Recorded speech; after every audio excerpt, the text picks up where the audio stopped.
എട്ടുനോമ്പിൻ്റെതായ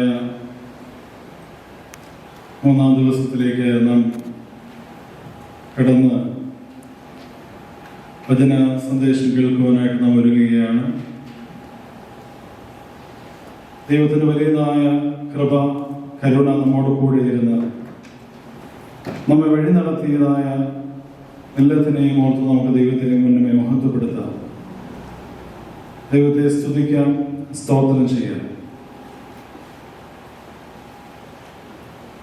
ഈ ലോകത്തിലെ നാളുകൾ നമുക്ക് ദൈവം ദാനമായി തന്നപ്പോൾ നമുക്ക് തന്നിരിക്കുന്നതായ സമയം, നമുക്ക് തന്നിരിക്കുന്നതായ എല്ലാം ദൈവത്തെ മഹത്വപ്പെടുത്തുവാൻ തക്കവണ്ണം, പ്രത്യേകിച്ച് മാതാവിൻ്റെ ജന്മപ്പെരുന്നാളോടനുബന്ധിച്ച് നാം ആയിരിക്കുമ്പോൾ ഈ 8 ദിവസം നാം നോമ്പിനാലും പ്രാർത്ഥനയാലും അപേക്ഷയാലും യാചനയാലും നാം ആയിരിക്കുമ്പോൾ മാതാവിൻ്റെ ജീവിതത്തിലെ ഒരു പുണ്യമെങ്കിലും നമ്മുടെ ജീവിതത്തിലേക്ക് പകർത്തുവാൻ തക്കവണ്ണം നമുക്ക് സാധിക്കുന്നുവെങ്കിൽ ഈ 8 നോമ്പ് അനുഗ്രഹകരമായിട്ട് തീരും എന്ന് നമുക്ക് പറയുവാൻ സാധിക്കും. ദൈവത്തിൻ്റെ പരിശുദ്ധാത്മാവ് അതിനുള്ള നിയോഗം, ജ്ഞാനം, വിവേകം നമുക്ക് നൽകുവാനായിട്ട് നമുക്ക് പ്രാർത്ഥിക്കാം. ഇന്ന് ദൈവത്തിൻ്റെ വചനം നമുക്ക് നൽകുവാൻ തക്കവണ്ണം ഒരുങ്ങി വന്നിരിക്കുന്ന അഭിഷിക്തനെ പ്രത്യേകം സമർപ്പിച്ചുകൊണ്ട് നമുക്ക് പ്രാർത്ഥിക്കാം. ദൈവത്തിൻ്റെ വചനം നല്ല നിലത്ത് വീഴുവാൻ തക്കവണ്ണം, അത് മുളച്ച് വളർന്ന് അവരവർക്കും മറ്റുള്ളവർക്കും ഫലം കായ്ക്കുവാൻ തക്കവണ്ണം 30, 60, 100 മേലെയായിട്ട് പ്രതിഫലം ലഭിക്കുവാൻ തക്കവണ്ണം നമുക്ക് ആയിരിക്കാം. അതിനുവേണ്ടി നമ്മെ തന്നെ നമുക്ക് ദൈവസന്നിധിയിൽ സമർപ്പിക്കാം. പ്രത്യേകിച്ച് അച്ഛന് വേണ്ടി പ്രാർത്ഥിക്കാം. ഇത്രയും ബഹുമാനപ്പെട്ട സജി അച്ഛൻ എന്ന് വിളിക്കുന്ന ജോസഫ് അച്ഛനെ വളരെ സന്തോഷത്തോടെ, സ്നേഹത്തോടെ വെൽക്കം ചെയ്യുന്നു. അതുപോലെ തന്നെ ഇത്രയും ബഹുമാനപ്പെട്ട ജെയിംസ് മാഷ് നമ്മുടെ കൂടെയുണ്ട്. അതുപോലെ മറ്റുള്ള പള്ളികളിൽ നിന്നും ഇടവുകളിൽ നിന്നും സമീപ പ്രദേശങ്ങളിൽ നിന്നും എല്ലാം ദൂരത്തു നിന്നെല്ലാം കടന്നു വന്നിട്ടുള്ള ഈശ്വരൻ്റെ എല്ലാവരെയും വളരെ സന്തോഷത്തോടെ, സ്നേഹത്തോടെ, വിനയത്തോടെ ഈ സമയത്ത് സ്വാഗതം ചെയ്യുന്നു. ദൈവം നമ്മെ എല്ലാവരെയും അനുഗ്രഹിക്കട്ടെ. അച്ഛൻ വചന സന്ദേശം നൽകുവാനായിട്ട് ഒരുങ്ങുമ്പോൾ പ്രാർത്ഥനയോട് നമുക്കായിരിക്കും.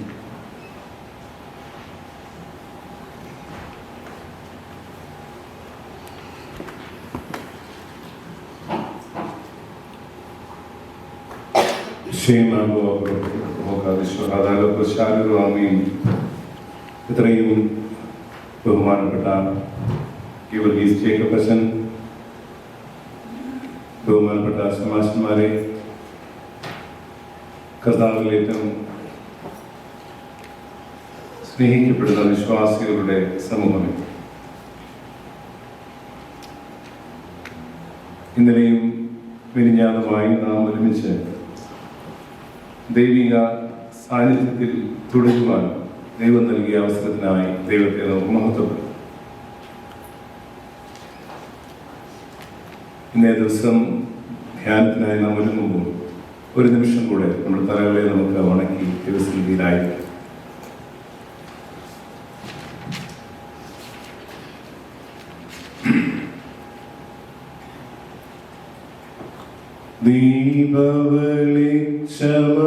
ദീപവെളിച്ചമണയ്ക്കാത്തോ അഞ്ജലി ഞാനിനി മാറുന്നി ഈശാനാഥ നൽകണമർഹത നിൻ സ്തുതി പാടാം. പറുദീസ വിശ്വാസത്താൽ വരമേറ്റൊരു മോഷ്ടാവുന്നി ഈശാനാഥ നൽകണമർഹത നിൻ സ്തുതി പാടാം. നിത്യനായ ദൈവമേ, സ്വർഗീയ കർത്താവേ, ഈ ദിവസത്തിന്റെ സന്ധ്യയിൽ വീണ്ടും ഞങ്ങളെ നീ ഒരുമിച്ച് ആക്കി തീർക്കുകയും നിന്റെ സ്നേഹം പങ്കിടുവാൻ നിന്റെ മാതാവായ വിശുദ്ധ കന്യമറിയാമിലൂടെ ഞങ്ങളുടെ ജീവിതത്തെ നോക്കിക്കാണുവാൻ ആ കണ്ണാടിയിലൂടെ ഞങ്ങൾക്ക് കണ്ട് പുതിയ വഴികൾ വെട്ടി തുറക്കുവാൻ ഞങ്ങൾക്ക് തരുന്ന അവസരത്തിനായി നിന്നെ ഞങ്ങൾ സ്തുതിക്കുന്നു. ഈ സന്ധ്യാകാലം ഞങ്ങൾക്ക് അനുഗ്രഹത്തിൻ്റെയും ഞങ്ങളെ തന്നെ ശോധന ചെയ്യേണ്ടതും ഞങ്ങളുടെ ജീവിതം രൂപാന്തരത്തിനായി ഒരുക്കപ്പെടേണ്ടതും അതിലൂടെ നിന്നിലേക്കുള്ള യാത്ര പരിപൂർണമാകുവാനും ഞങ്ങളെ സഹായിക്കണം.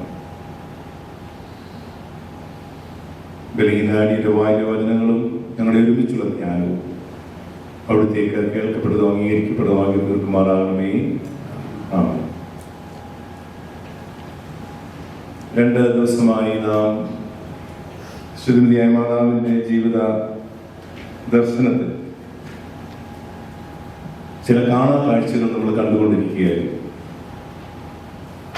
സാധാരണ വായിക്കുന്ന ഭാഗം നാം വീണ്ടും വായിക്കുകയും എന്നാൽ കാണാത്ത ചില ദർശനങ്ങൾ, കാഴ്ചകൾ അതിലൂടെ കാണുവാൻ ശ്രമിക്കുകയും ചെയ്തു.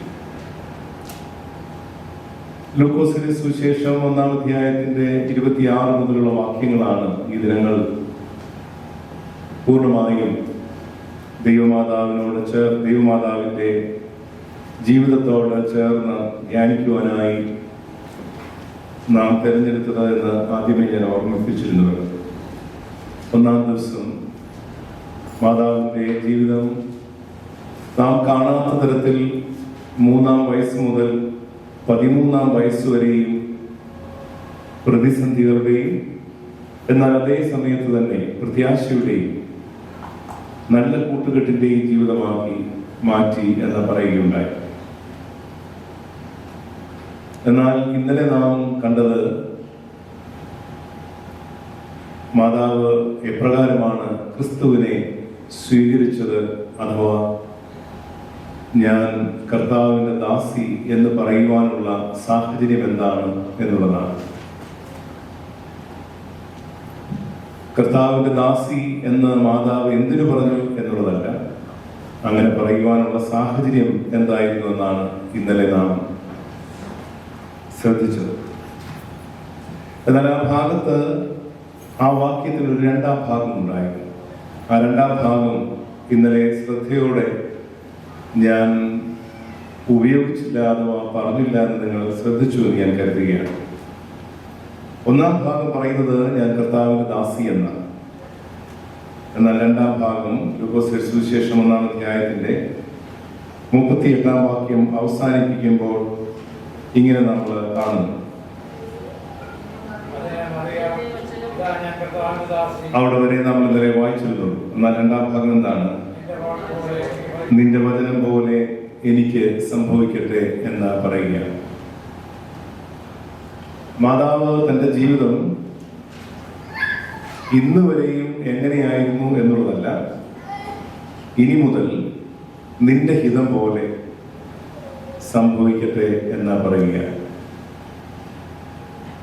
നമ്മുടെയൊക്കെ ജീവിതം ഒരു താളത്തിൽ ഇങ്ങനെ പോയിക്കൊണ്ടിരിക്കുകയാണ്. നമുക്ക് ഇഷ്ടമുള്ളതോ ഇഷ്ടമല്ലാത്തതോ ആയ രീതിയിൽ നമ്മുടെ ജീവിതത്തെ മുമ്പോട്ട് കൊണ്ടുപോകും. എന്നാൽ പൊടുന്നനെയായിരിക്കും നമ്മുടെ ജീവിതത്തെ മാറ്റിമറിക്കുന്ന സംഭവങ്ങൾ ഉണ്ടായി വരുന്നത്. എന്താണ് മാതാവിന്റെ ജീവിതത്തെ മാറ്റിമറിച്ചത് എന്ന് ചോദിച്ചാൽ, ക്രിസ്തു ജനിച്ചു എന്നുള്ളത് മാത്രമാണ്. ക്രിസ്തു തൻ്റെ ഉള്ളിൽ ഉദരത്തിൽ ആയിരിക്കുന്നു എന്നുള്ളത് മാത്രമാണ്. അതുകൊണ്ടാണ് നാം കേട്ടത് നിന്റെ ഹിതം പോലെ സംഭവിക്കട്ടെ എന്ന്. ചില ആളുകളുടെ ജീവിതത്തിൽ ഇതുപോലെ പെട്ടെന്ന് മാറ്റങ്ങൾ ഉണ്ടാകും. മാതാവും യോസേപ്പും ഈജിപ്തിലേക്ക് യാത്ര ചെയ്യുമ്പോൾ പോകുന്ന വഴിയെപ്പറ്റി ഒരു കഥയുണ്ട്. ഈജിപ്തിൽ വളരെ പ്രചാരത്തിലുള്ള ഒരു കഥയാണ്. പോകുന്ന വഴിക്ക് ഈ ശിശുവായ യേശുവിന്റെ ദേഹത്ത് ധരിച്ചിരുന്നതായ 2 സ്വർണ്ണവളകൾ ആ കുഞ്ഞിനിട്ടതായ നല്ല വില കൂടിയ വസ്ത്രങ്ങളും മാതാവും യൗസേപ്പും സൂക്ഷ്മതയോടുകൂടെ കുഞ്ഞിനെയും വഴിയിലുള്ള കള്ളന്മാരെ ഭയപ്പെട്ട് പുതപ്പിച്ചു കൊണ്ടുപോയി എന്നൊരു കഥയുണ്ട്. വീണ്ടും ആ കഥ എവിടാണെന്ന് ചോദിച്ചാൽ, ഞാൻ ഇന്നലെ പറഞ്ഞിരുന്നു പ്രോട്ടോ എവങ്കേലിയോൻ ജെയിംസ് വായിക്കണമെന്ന്.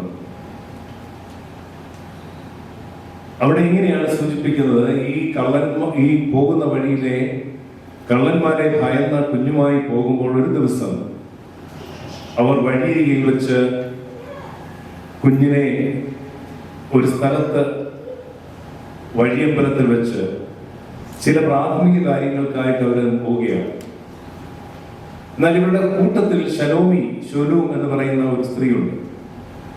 ആ ശലോമിയെ പറ്റി പറയുന്നത്, മാതാവിന്റെ പ്രസവ സമയത്ത് മിഡ് വൈഫായി ഇരുന്ന ആളാണെന്നാണ് ചരിത്രം. സഭയൊക്കെ അങ്ങനെ പഠിപ്പിക്കുവാൻ ശ്രമിക്കുന്നു. ഈശോനും കുഞ്ഞിനെ ശ്രദ്ധിച്ചുകൊണ്ടിരിക്കുമ്പോൾ 2 പേർ അതുവഴി നടന്നു വന്നു. ആ നടന്നു വന്നവർ 2 കള്ളന്മാരായി. ആ കള്ളന്മാർ ഈ കുട്ടിയുടെ ദേഹത്ത് കിടക്കുന്ന വിലപിടിപ്പുള്ളതായ സ്വർണത്തിന്റെയും മറ്റ് വസ്ത്രങ്ങളൊക്കെ കണ്ടപ്പോൾ അവർക്കതെടുക്കണമെന്ന് തോന്നി. എന്നാൽ ഈ ഈശോനും അഥവാ ശലോമി ഇത് കേട്ടിരിക്കുകയാണ്. ഇവർ പറയുന്നത് എന്താണ് പറയുന്നത്? എത്ര നല്ല മനോഹാരിതയുള്ള ഒരു പൈതൽ, ഈ പൈതലിന്റെ ദേഹത്തുള്ളതായ വസ്ത്രങ്ങൾ എന്തുകൊണ്ട് നമുക്ക് എടുത്തുകൂടാ?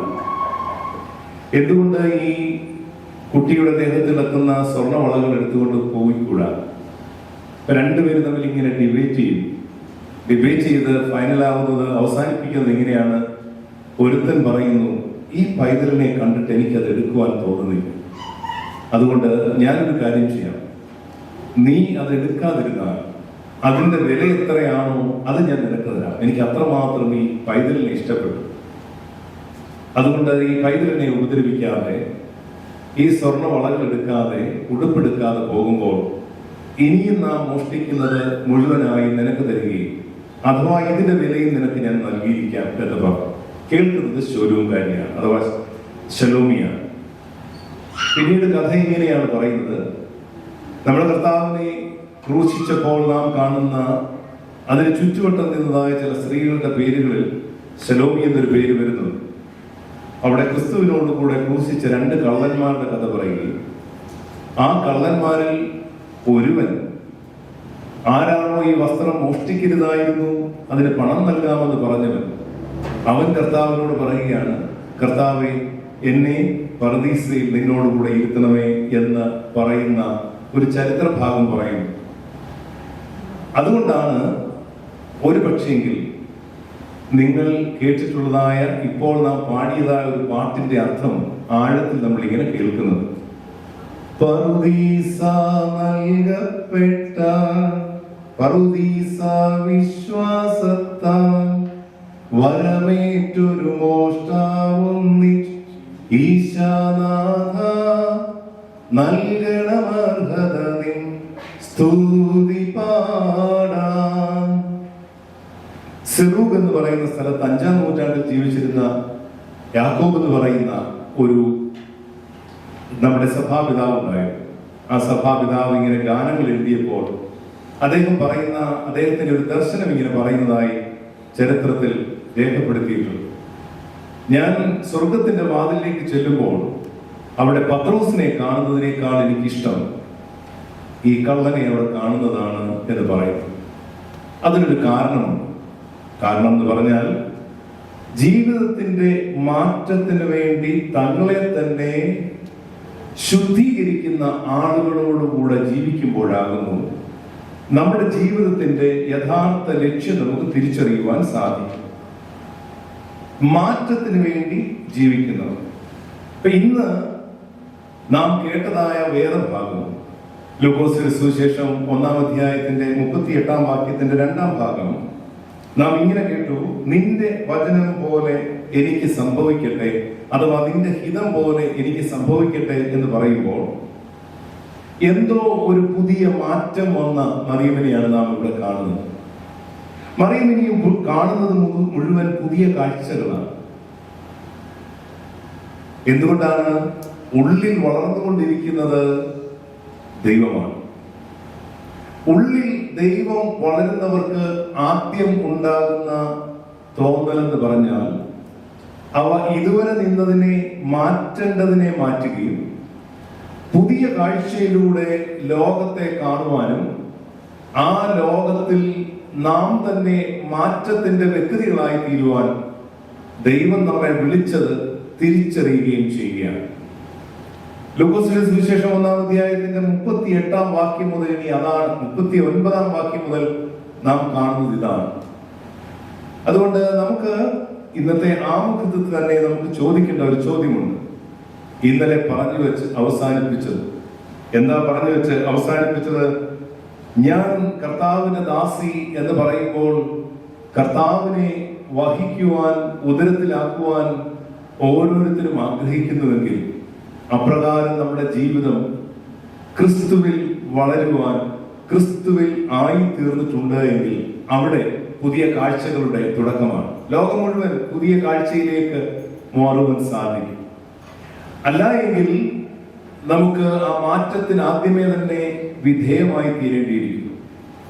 കാരണം കാഴ്ചകൾ കാണുമ്പോൾ വ്യക്തമായി കാണണമെന്നുണ്ടെങ്കിൽ ഉള്ളിൽ വളരുന്നത് എന്താണ് എന്ന് തിരിച്ചറിഞ്ഞെങ്കിൽ മാത്രമേ സാധിക്കുകയുള്ളൂ. നാം കാണുന്നത് പുതിയ നിയമത്തിൽ ഇങ്ങനെ ചെയ്യണമെന്ന് ക്രിസ്തു പറയുന്ന ചില ഭാഗങ്ങളൊക്കെയുണ്ട്. കുരുടനായ മനുഷ്യൻ കർത്താവിന്റെ അടുത്ത് വന്നപ്പോൾ കർത്താവ് അവനോട് പറഞ്ഞു, യോഹന്നാന്റെ സുവിശേഷം വായിച്ചാൽ നമുക്കറിയാം 9-ാമത്തെ അധ്യായത്തിൽ പറയുന്ന ഒരു ഭാഗമുണ്ട്, കർത്താവെ എനിക്ക് കാഴ്ച നൽകണം. ഈ കുരുടൻ കാഴ്ചയ്ക്കായി വന്നപ്പോൾ കർത്താവ് ചെയ്ത ചില ജോലിയുണ്ട്. എന്താണെന്ന് നമുക്കറിയാം. എന്താണ് ആദ്യം ചെയ്തത്? എന്തോ കാഴ്ച കൊടുക്കണമെന്ന് എപ്പോഴും തുപ്പിയിരുന്നു. എന്നിട്ട് ഒഴിച്ച് കണ്ണിൽ പുരട്ടി എന്തോ സത്യത്തിൽ നിന്ന് ആലോചിച്ച് നോക്കി. ഒരാൾ കാഴ്ച വേണമെന്ന് പറഞ്ഞ് കർത്താവിന്റെ അടുത്ത് ചെന്നപ്പോൾ ചേറ് കുഴച്ച് കണ്ണിലേക്ക് വെച്ചാൽ സംഭവിക്കുന്നത് എന്താണ്? ഉള്ള കാഴ്ചയുടെ ഇല്ലാതെ. ചില മാറ്റങ്ങൾക്ക് ആദ്യം വേണ്ടുന്നത് നമ്മുടെ കുറവുകളുടെ കാഠിന്യം എന്താണ് എന്ന് ആദ്യം തിരിച്ചറിഞ്ഞാൽ മാത്രമേ, എന്ന് പറഞ്ഞാൽ എവിടെയാണ് നമ്മളിൽ ഇല്ലാതിരിക്കുന്ന ഭാഗങ്ങൾ അഥവാ കുറവുകളുടെ ആഴത്തെ കണ്ടെത്തുമ്പോൾ കൂടുതലിലേക്കുള്ള യാത്രയ്ക്ക് അത് സാധ്യത തെളിയിക്കുകയാണ്. ഇപ്പോൾ കർത്താവ് ഈ കുരുടനോട് പറഞ്ഞു, എന്ത് ചെയ്യണം? നിന്റെ കണ്ണ് ഇപ്പോൾ ഞാൻ കൂടുതൽ അടച്ചിരിക്കുകയാണ്. പിന്നീട് നമ്മൾ വായിക്കേണ്ടത് മർക്കോസിന്റെ സുവിശേഷത്തിൽ ഈ ഭാഗം പറയുന്നുണ്ട് 8-ാമത്തെ അധ്യായത്തിൽ. ഇതിനോട് ചേർന്ന് വായിച്ചാൽ വളരെ രസകരമായി ഇതിനെ കാണാം. അവൻ കഴുകാൻ പറഞ്ഞിട്ട് തിരിച്ചു വരുമ്പോൾ അവനോട് ചോദിക്കുന്ന ഒരു ചോദ്യം, നീ ഇപ്പോൾ കാണുന്നുണ്ടോ? Can you see now? And then he says, I can see, Lord, but I can see human as trees. എനിക്ക് എങ്ങനെ കാണാൻ കഴിയുന്നത്? മനുഷ്യരെ കാണാം, പക്ഷെ അത് അവരാരെ പോലിരിക്കുകയാണ്? മരങ്ങളെ പോലിരിക്കുക. അപ്പൊ നമ്മൾ പൂർണ്ണമായ കാഴ്ചയിലേക്ക് എത്തിയിട്ടുണ്ടോ ഇല്ലയോ എന്നറിയാൻ ഏറ്റവും എളുപ്പം നിങ്ങൾ അന്യോന്യം നോക്കിയാൽ നിങ്ങൾക്ക് നിങ്ങളുടെ അടുത്തിരിക്കുന്ന ആളെ മനുഷ്യനായിട്ട് കാണാൻ സാധിക്കുന്നുണ്ടോ? അത് നോക്കൂ. അടുത്തിരിക്കുന്ന ആൾ മനുഷ്യനാണോ അതോ ഒരു ശരീരമാണോ എന്ന് നമുക്ക് ഓർമ്മ വരുമ്പോൾ അത് ശരീരമായിട്ട് തന്നെ തോന്നിയാൽ അതിന്റെ അർത്ഥം നമുക്ക് ഇപ്പോഴും എന്തായിട്ടില്ല? കാഴ്ചയില്ല. കാരണം അതൊരു മരം പോലെയാണ് നമുക്ക് തോന്നുന്നത്. പക്ഷെ യേശു വീണ്ടും പറഞ്ഞു, ഗോ ആൻഡ് വാഷ്. നീ എന്ത് ചെയ്യണം? കഴുകണം. അപ്പൊ ശുദ്ധിമതിയായ മാതാവിന്റെ ജീവിതത്തിൽ യേശു വളർന്നപ്പോൾ പുതിയ കാഴ്ച ലഭിച്ചതുപോലെ ആ കാഴ്ച എന്താണെന്നാണ് നമ്മളിപ്പോൾ ഇന്ന് കാണുവാൻ പോകുന്നത്.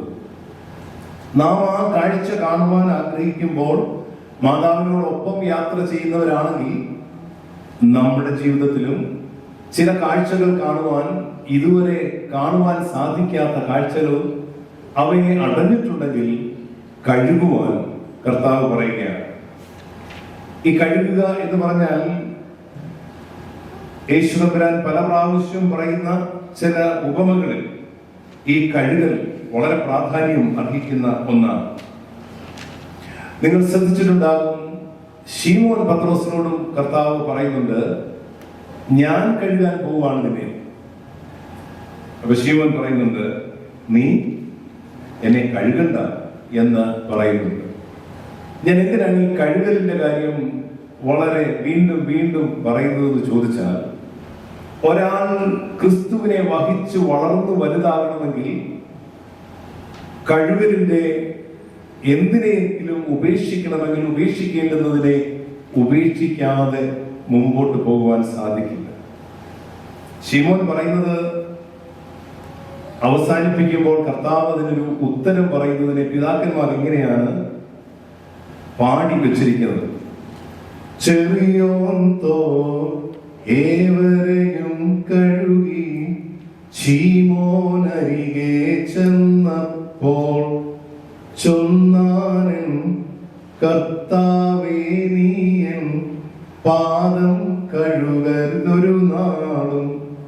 കർത്താവ് അവനോടു കൽപ്പിച്ചാൻ, എന്നിഷ്ടത്തിനു വിപരീതം നിന്നാൽ നീ അന്യൻ തന്നെ.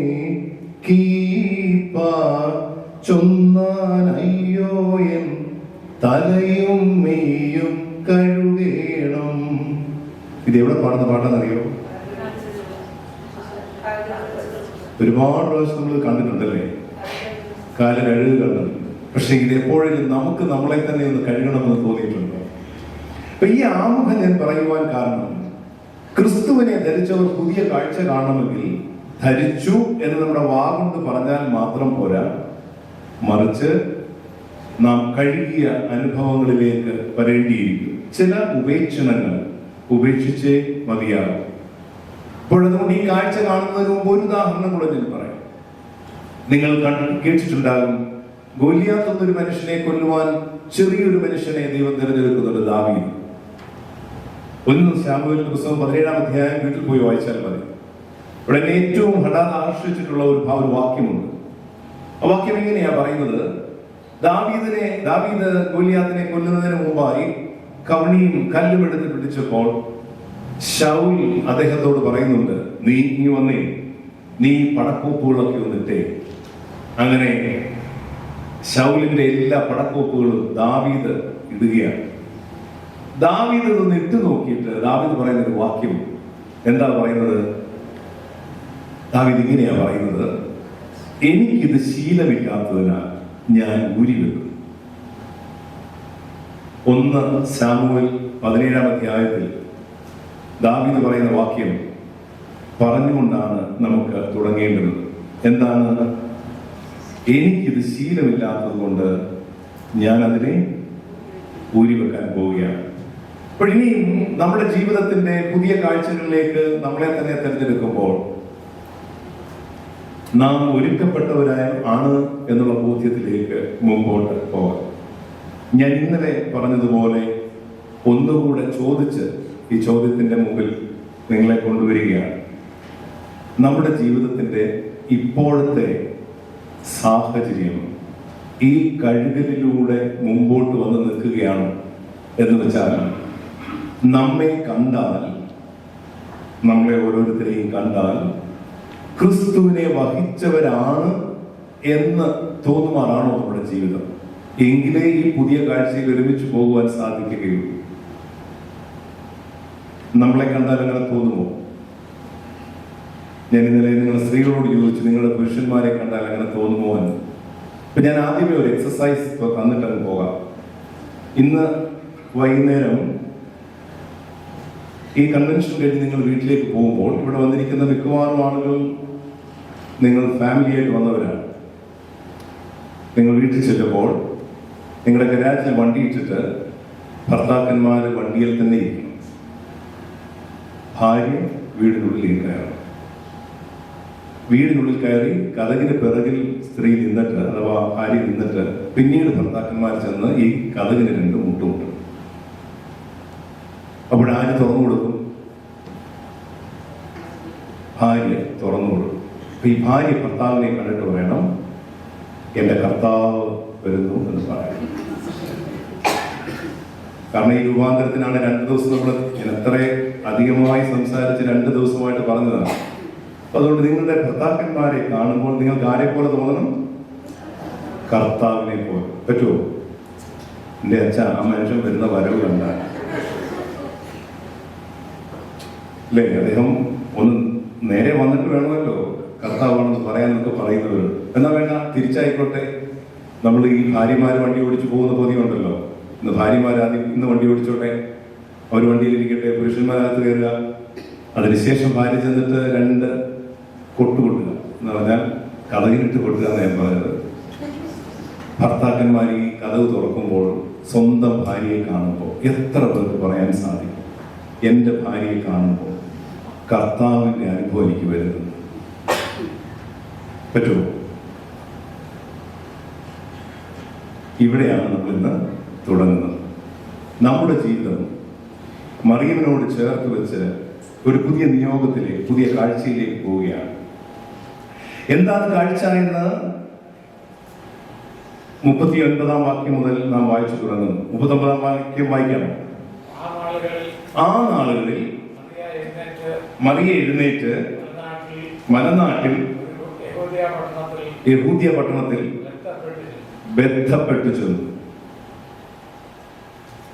ഈ ക്രിസ്തുവിനെ നമ്മുടെ ഉദരത്തിലേക്ക്, നമ്മുടെ ജീവിതത്തിലേക്ക് വന്നാൽ ഒന്നാമതായി തുടങ്ങുന്ന ഭാഗം ഇങ്ങനെയാണ്. ഒന്നുകൂടെ വായിച്ചത്.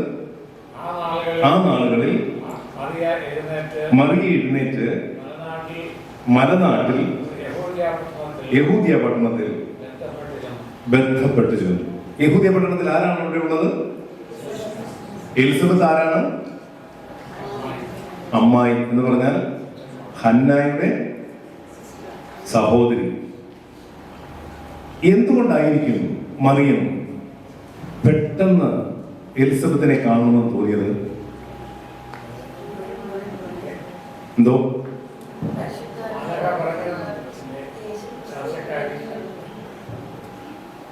അതുകൊണ്ട് ഓർത്ത് നോക്കി, എന്തെങ്കിലും പ്രധാനപ്പെട്ട കാരണങ്ങളുണ്ടോ?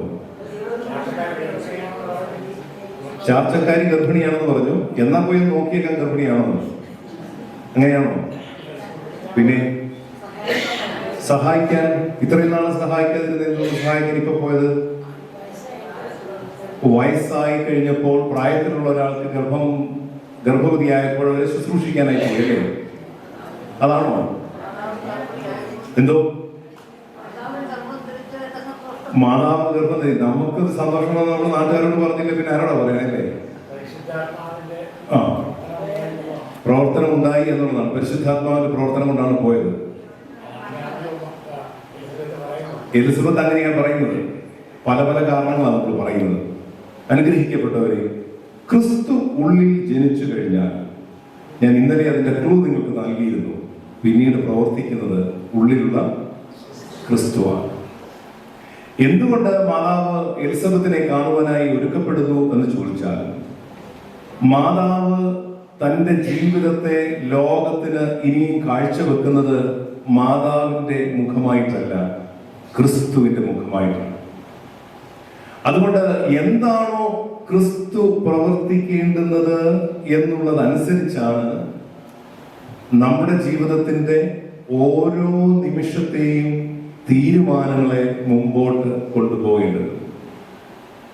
നമുക്ക് ജീവിതത്തിന്റെ ഒരുപാട് പ്രതിസന്ധി ഘട്ടങ്ങളിലൂടെ പോകുമ്പോൾ തീരുമാനങ്ങൾ എടുക്കുവാൻ നമ്മെ തന്നെ ഒരുപാട് ബന്ധപ്പെടുത്താറുണ്ട്. വീടുകളിൽ അഥവാ നമ്മുടെ ജോലി സ്ഥലങ്ങളിൽ, കുടുംബങ്ങളിൽ ഒക്കെ നമുക്ക് തീരുമാനങ്ങൾ എടുക്കേണ്ടി വരുമ്പോൾ നാം തന്നെ ബന്ധപ്പെടുന്നത് കാണാറുണ്ട്. എന്നാൽ ഏതെങ്കിലും സമയത്ത് ദൈവം തന്റെ ഏകജാതനായ പുത്രനെ ലോകത്തിലേക്ക് അയച്ചത് നമ്മുടെ കൂടെ, അഥവാ നാം അവന്റെ കൂടെ വസിക്കുവാനാണെന്നും വിശുദ്ധ മാമോദീസായിലൂടെ അവൻ നമ്മളിലേക്ക് കടന്നു വന്നതുകൊണ്ട് അവനാണ് തീരുമാനമെടുക്കേണ്ടുന്നത് എന്ന് ഒന്ന് പറയുവാനായി നമുക്ക് സാധിക്കാറുണ്ടോ? Can we allow a God who is in us to take up decisions each day? ഓരോ ദിവസവും പ്രഭാതത്തിൽ ഇന്ന് രാവിലെ ഇനി എന്താണ് ഞാൻ ചെയ്യേണ്ടതെന്ന് ദൈവമേ എന്നെ കാണിച്ചു നൽകണമേ എന്ന് പ്രാർത്ഥിക്കാറുണ്ടോ? നാം നമ്മുടെ ടു ഡു ലിസ്റ്റ് എഴുതി വെച്ചിട്ട് നമ്മൾ സാധാരണ എന്താ ചെയ്യുന്നത്? ദൈവത്തോട് പറയും, ദൈവമേ ഈ കാര്യങ്ങളൊക്കെ എനിക്കൊന്ന് ചെയ്തു നൽകണം. എന്നാൽ മാതാവിന്റെ ജീവിതം കാണുന്നത് 39-ാം വാക്യത്തിൽ കാണുന്നു, ആ നാളുകളിൽ മറിയാം എഴുന്നേറ്റ് യഹൂദ്യ മലനാട്ടിൽ നഗരത്തിലേക്ക് ഉത്സാഹത്തോടുകൂടെ പോയി അവൾ സ്കറിയായുടെ ഭവനത്തിൽ പ്രവേശിച്ച് എലിസബത്തിന് സമാധാനം ചൊല്ലി. എന്തുകൊണ്ടാണ് പോയത്? കാരണം സമാധാനത്തെ വഹിക്കുന്നവളാണ് ഇപ്പോൾ മറിയം. യെരൂശലേം ദേവാലയത്തിന്റെ കലുഷിതമായ അന്തരീക്ഷത്തിൽ നിന്ന് വിൽക്കുന്നവരെയും വാങ്ങുന്നവരെയും കണ്ടത്, പുരോഹിതന്മാർ അന്യോന്യം അവിടെ നടക്കുന്ന യാഗങ്ങളുടെ, അവിടെ നടക്കുന്ന ഭോജനയാഗങ്ങളുടെ, അവിടെ നടക്കുന്ന അന്യോന്യ അലസന്റയുടെ ഒന്നും ഭാഗത്ത് നിന്നുകൊണ്ടല്ല ഇപ്പോൾ മറിയം സംസാരിക്കുന്നത്. 14 വയസ്സാകുന്നതിന് മുമ്പ് മറിയം പൂർണ്ണമായി സമാധാനത്തിന്റെ വാഹകയായിരിക്കുകയാണ്. അതുകൊണ്ട് ലോകത്തിന് സമാധാനം എന്ന് പറയുന്ന പുതിയ പ്രക്രിയയെ, കാഴ്ചപ്പാടിനെ കൊടുക്കുവാനായിട്ടാണ് മറിയം ഇനി തത്രപ്പാടോടുകൂടെ എഴുന്നേറ്റ് ആരുടെ ഭവനത്തിലേക്ക് ചെല്ലുന്നത്? എലിസബത്തിന്റെ ഭവനത്തിലേക്ക് ചെല്ലുന്നത്. അപ്പോൾ ഈ എലിസബത്തിന്റെ ഭവനത്തിലേക്ക് ചെല്ലുന്ന മാതാവിനെ സംബന്ധിച്ചിടത്തോളം സമാധാനമാണ് കൊടുക്കുന്നതെങ്കിൽ ആ സമാധാനം സ്വീകരിപ്പാൻ തക്കവണ്ണം ഒരുക്കപ്പെട്ട ഒരു ഭവനത്തെ അവൾ കാണുകയാണ്. അപ്പോൾ പലപ്പോഴും നമ്മുടെ ജീവിതത്തിന്റെ അനുഭവങ്ങളിൽ സമാധാനത്തിന്റെ അനുഭവങ്ങൾ നമുക്ക് ലഭ്യമല്ലാതെ വരുന്നതിന്റെ കാരണം അതിൽ നാം ഒരുക്കപ്പെടാതിരുന്നിട്ടുണ്ട് എങ്കിൽ അങ്ങനെയായിരിക്കും എന്നോർക്കാം. സൺഡേ സ്കൂളിൽ വെച്ച് കുട്ടികൾ ഇങ്ങനെ ഒരുമിച്ചിരിക്കുമ്പോൾ അധ്യാപകൻ പറഞ്ഞു, സ്വർഗത്തിൽ പോകാൻ താല്പര്യമുള്ള എല്ലാവരും കൈമുക്കാൻ പറഞ്ഞു. ഞാൻ നിങ്ങളോട് ഇപ്പൊ ചോദിക്കാം, സ്വർഗത്തിൽ പോകാൻ താല്പര്യമുണ്ടോ എന്ന് വെച്ചാൽ നിങ്ങൾക്ക് താല്പര്യമുണ്ടോ? അല്ലേ? താല്പര്യമില്ലാത്ത ആരെങ്കിലും ഇവിടെ ഉണ്ടോ? സ്വർഗത്തിൽ പോകാൻ താല്പര്യമില്ലാത്ത ആളുകൾ ഒരാൾ പോലും ഇല്ല, അല്ലേ? എല്ലാവർക്കും പോകണമെന്നാണ്. പക്ഷെ ആ സൺഡേ സ്കൂളിലെ ഒരു കൊച്ചു കൈ കേട്ട് പറഞ്ഞു താല്പര്യമില്ല. സൺഡേ സ്കൂൾ കഴിഞ്ഞിട്ട് അധ്യാപകൻ ചോദിച്ചു, എന്തേ മോളെ നിനക്ക് പോകാൻ താല്പര്യമില്ലേ? എന്തോ അല്ല, കാരണം അതല്ല പറഞ്ഞത്. ഈ സ്വർഗത്തിൽ പോകണമെന്ന് ആഗ്രഹമുണ്ട്, പക്ഷേ സൺഡേ സ്കൂൾ കഴിഞ്ഞ് നേരെ വീട്ടിൽ വരണമെന്നാണ് വീട്ടിൽ നിന്ന് പറഞ്ഞു വിട്ടിരിക്കുന്നത്. ഇപ്പൊ ഇവിടെ ഒരുക്കമുള്ളതാണെങ്കിലും അതെന്താണെന്ന് മനസ്സിലാകാതെ പോകുന്ന അനുഭവമാണ്. സ്വർഗത്തിന്റെ അവസ്ഥ എന്ന് നാം പറഞ്ഞുവെങ്കിലും സമാധാനം എന്നുള്ള നമ്മുടെ ജീവിതത്തിന്റെ അർത്ഥം എന്ന് പറയുന്നത് എങ്ങനെയാണ് ഓരോ മനുഷ്യനിലും ലഭ്യമാകുന്നത്. അഥവാ മറിയം സമാധാനമായി എലിസബത്തിന്റെ ഭവനത്തിലേക്ക് പോകുമ്പോൾ എലിസബത്തിന്റെ റെസ്പോൺസസ് നമ്മൾ കാണുന്നതിന് മുമ്പായി എങ്ങനെയാണ് നമ്മുടെ ജീവിതത്തിന്റെ ആത്യന്തികമായ സമാധാന ലക്ഷ്യം പരിപൂർണമാക്കുവാൻ നമുക്ക് സാധിക്കുന്നത്. സമാധാനം ആഗ്രഹിക്കാത്തവർ ആരും ഇവിടെ ഉണ്ടാകില്ല. നമ്മളെല്ലാവരും സമാധാനത്തിന് വേണ്ടി ഓടി നടക്കുകയാണ്. ഓരോ കൺവെൻഷനുകളിൽ വരുമ്പോഴും നാം പലപ്പോഴും അതിനുശേഷം സമാധാനത്തിന്റെ വാഹകരാകുവാനായിട്ടാണ് ദൈവം നമ്മളെ തെരഞ്ഞെടുത്തിരിക്കുന്നത്. എന്നാൽ അത് എന്തുകൊണ്ട് പലപ്പോഴും സംഭവിക്കുന്നില്ല എന്ന് ചോദിച്ചാൽ, വേദപുസ്തകത്തിലെ ഒരു നല്ല വാക്ക് ഇങ്ങനെയാണ്: ദൈവം ഇല്ല എന്ന് മൂഢൻ തന്റെ ഹൃദയത്തിൽ പറയുന്നു. എന്ന് പറഞ്ഞാൽ ദൈവം ഇല്ല എന്നുള്ളതല്ല അതിന്റെ അർത്ഥം. ദൈവത്തിന്റെ സാന്നിധ്യങ്ങളെ നാം അജ്ഞതയിൽ അജ്ഞതയുടെ മറവിലാക്കി വെച്ചിരിക്കുകയാണ്. It is our ignorance that we can't experience God's presence in most of our life, most of the time. അതുകൊണ്ട് മാതാവിന് നമ്മളോട് പറയുന്ന പ്രധാനപ്പെട്ട ഒരു ചോദ്യം, are we prepared to receive? Are we prepared to receive the peace that is given by God? അപ്പോൾ ഇവിടെ നിന്ന് നമുക്ക് മുമ്പോട്ട് നമ്മുടെ ജീവിതത്തെ ഈ ചോദ്യം ചോദിച്ചതിന് ശേഷം മാത്രം പോകുന്നതായിരിക്കും നല്ലത്. നമ്മുടെ ജീവിതത്തിൽ ഒരു അസമാധാനത്തിന്റെ അന്തരീക്ഷം ഉണ്ടായി എന്ന് വിചാരിക്കുക. സാധാരണ മനുഷ്യ ജീവിതത്തിൽ സമാധാനം ഇല്ലാതെ പോകുന്ന അനുഭവങ്ങൾ എന്തൊക്കെയാണ്? ഒന്ന്, രോഗത്തിന്റെ അവസ്ഥ അസമാധാനം ഉണ്ടാക്കുന്നതാണ്. മരണത്തിന്റെ അവസ്ഥ അസമാധാനം ഉണ്ടാക്കുന്നതാണ്. സാമ്പത്തിക ക്ലേശങ്ങൾ അസമാധാനം ഉണ്ടാക്കുന്നതാണ്. എന്നാൽ ഇവയിലൊക്കെയും സമാധാനത്തിന്റെ രൂപാന്തരം എങ്ങനെ സംഭവിക്കുവാൻ സാധിക്കും? എന്റെ അടുത്ത് ഈ അടുത്ത നാളിൽ വന്ന ഒരു കുടുംബത്തിന്റെ കഥ പറയാം. വിവാഹം കഴിഞ്ഞിട്ട് 3-ാമത്തെ മാസം. ഈ 3-ാം മാസമായപ്പോൾ കുടുംബത്തിന്റെ നല്ല രീതിയിലുള്ള യാത്ര പോകുമ്പോൾ പെട്ടെന്ന് പുതുമണവാട്ടി അഥവാ 3 മാസമായ സ്ത്രീ പുരുഷനോടൊന്ന് പറയുകയാണ്, I think we can't get together or continuously we can't go because I feel that I was cheating you so far. ഞാൻ നിങ്ങളെ ഇതുവരെയും ജീവിതത്തിൽ ഈ 3 മാസവും നിങ്ങളോട് ഞാൻ ചില കാര്യങ്ങൾ പറയാതെ ഒരു പക്ഷേ ഒരു ചീറ്റിങ്ങിലൂടെ ഞാൻ പോവുകയായിരുന്നു എന്ന് പറയുകയാണ്. അപ്പോൾ ഈ പുരുഷൻ ചോദിക്കുകയാണ്, എന്താണ് ഇതിന്റെ കാരണം? നീ എന്താണ് ഇങ്ങനെ പറയുന്നത്? പുരുഷന് കാണുവാൻ സാധിച്ചിട്ടുണ്ട് ഈ സ്ത്രീ എവിടേക്കോ കഴിഞ്ഞ നാളുകളായിട്ട് ചെറിയ മാറ്റങ്ങൾ സംഭവിച്ചിട്ടുണ്ട് എന്നുള്ളത്. അതിനേക്കാൾ ഉപരിയായി ഈ സ്ത്രീ തന്റെ അടുത്തേക്ക് വരുന്ന സമയത്ത് എന്തോ വലിയ ശാരീരിക വ്യത്യാസം ഈ അദ്ദേഹത്തിന് മനസ്സിലായിട്ടുണ്ട്. ഇത് ഒരു കഥയല്ല, എന്റെ മുമ്പിൽ വന്ന ജീവിക്കുന്ന സാക്ഷ്യമാണ് നിങ്ങളോട് പറയുന്നത്. അപ്പോൾ എന്താണ് ഈ പുരുഷൻ ചോദിച്ചുകൊണ്ടിരിക്കുകയാണ്, വാട്ട് ഹാപ്പൻ ടു യു? അപ്പോൾ ഇദ്ദേഹം പറയുന്നത് ഇങ്ങനെയാണ്, എന്റെ ശരീരത്തിനൊരു പ്രശ്നമുണ്ടായി. എന്താണ്? എനിക്കൊരു ത്വക്ക് രോഗമുണ്ട്, സ്കിൻ ഡിസീസ് ഉണ്ട്. ഈ ഡിസീസിന്റെ പ്രശ്നം എന്താണെന്ന് ചോദിച്ചാൽ, ഞാൻ ഏതെങ്കിലും ഒരു ഡിറ്റർജന്റിൽ തൊട്ടാൽ എന്റെ സ്കിൻ ഇങ്ങനെ ഇളകിപ്പോയിക്കൊണ്ടേയിരിക്കും. ഇപ്പൊ വിവാഹം കഴിഞ്ഞിട്ട് പുതിയ വീട്ടിലേക്ക് ചെന്നപ്പോൾ ഈ സ്ത്രീ അവരുടെ ആവശ്യത്തിന്, അതായത് പുതിയ വീട്ടിൽ ചെല്ലുമ്പോൾ നമുക്കറിയാം ജോലികൾ ചെയ്യണം. അവൾ ജനിച്ചു വളർന്ന വീട്ടിൽ ജോലി ചെയ്യാതെ ഇരുന്നു. കാരണം അമ്മയ്ക്കറിയാം ഈ സ്കിൻ ഡിസീസ് ഉണ്ട് എന്നുള്ളത് കൊണ്ടുള്ള പ്രതിസന്ധികൾ. വിവാഹം കഴിഞ്ഞ് പുതിയ വീട്ടിൽ ചെന്നപ്പോൾ ഈ ഭാര്യ ജോലി ചെയ്തു തുടങ്ങിയപ്പോൾ കൈയുടെ എല്ലാ വിരലുകളിലും വ്രണമായി തുടങ്ങി. ഡിറ്റർജന്റ് തുടരുത് എന്ന് ഡോക്ടർ വളരെ ദീർഘമായി പറഞ്ഞതാണ്. എന്നാൽ ഇന്ന് കാണുന്നത് ഈ കുട്ടി പല പ്രാവശ്യം ഒളിക്കുവാൻ ശ്രമിച്ചെങ്കിലും ഈ 3-ാം മാസം പുരുഷന്റെ അടുത്ത് വരുമ്പോൾ താൻ കൈ ഇങ്ങനെ തന്റെ ചുരിദാറിന്റെ ചുന്നി കൊണ്ട് ചുരുട്ടി വെച്ചിരുന്നത് തുറന്നു കാണിക്കുകയാണ്.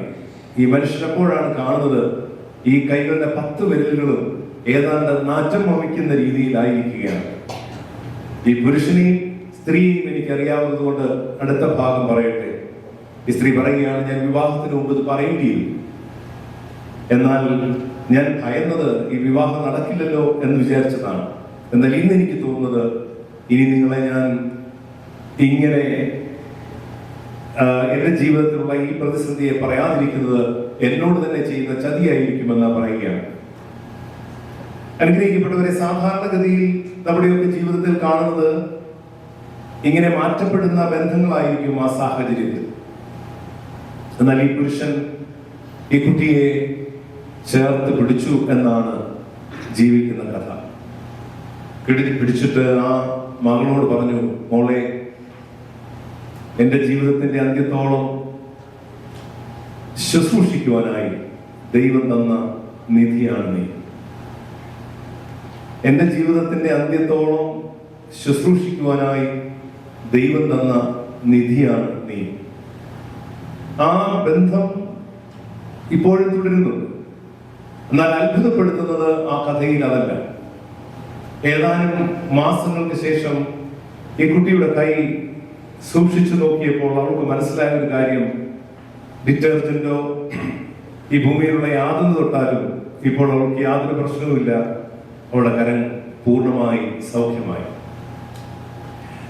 എന്താണ് നാം കാണുന്ന സമാധാനത്തിന്റെ അടിസ്ഥാനം എന്ന് ചോദിച്ചാൽ, ക്രിസ്തുവിൽ നാം ജീവിക്കുമ്പോൾ ക്രിസ്തു നമ്മെ രൂപാന്തരപ്പെടുത്തുവാനായി നമ്മുടെ ജീവിതങ്ങളെ പലപ്പോഴും മാറ്റിമറിക്കാറുണ്ട്. ഈ മാറ്റിമറിക്കുന്ന ജീവിത ശൈലിയിലേക്ക് നമ്മളെ തന്നെ നമുക്ക് കൊണ്ടുവരുവാനുള്ള ഒന്നാമത്തെ ചലഞ്ച് ആണ് മാതാവ് സഖറിയാവിന്റെ വീട്ടിലേക്ക് പോകുമ്പോൾ നമുക്ക് സമാധാനം എന്ന് പറഞ്ഞ് തുടങ്ങുന്നത്. എന്നാൽ മാതാവിന്റെ ജീവിതത്തിന്റെ സമാധാനം നാം കാണുന്നത് പോലെ ലോകത്തിൽ ഇന്ന് നമ്മൾ വിവക്ഷിക്കുന്ന, ഇന്ന് നമ്മൾ പറയുന്നതായ സമാധാനത്തിന്റെ രീതിശാസ്ത്രമായിരുന്നില്ല. നമുക്ക് സമാധാനം എന്ന് പറഞ്ഞാൽ ഒരു പ്രതിസന്ധിയും ഇല്ലാതിരിക്കുന്ന സമാധാനത്തെ പറ്റിയാണ് നാം സമാധാനം എന്ന് പറയുന്നത് കൊണ്ട് പലപ്പോഴും മനസ്സിലാക്കുവാനായി ശ്രമിക്കുന്നത്. എന്നാൽ മാതാവ് തന്റെ ജീവിതത്തെ കുറെ കൂടെ ആഴത്തിലേക്ക് കൊണ്ടുപോകുമ്പോൾ 40-ാമത്തെ വാക്യം മുതൽ അവൾ എന്താണ് അവളുടെ ജീവിതത്തിൽ സമാധാനത്തോടുകൂടെ എടുക്കുവാൻ പോകുന്നത് എന്ന് പാടി പറയുന്നു. ലൂക്കോസ് സുവിശേഷം 1-ാം അധ്യായത്തിന്റെ 40-ാം വാക്യം.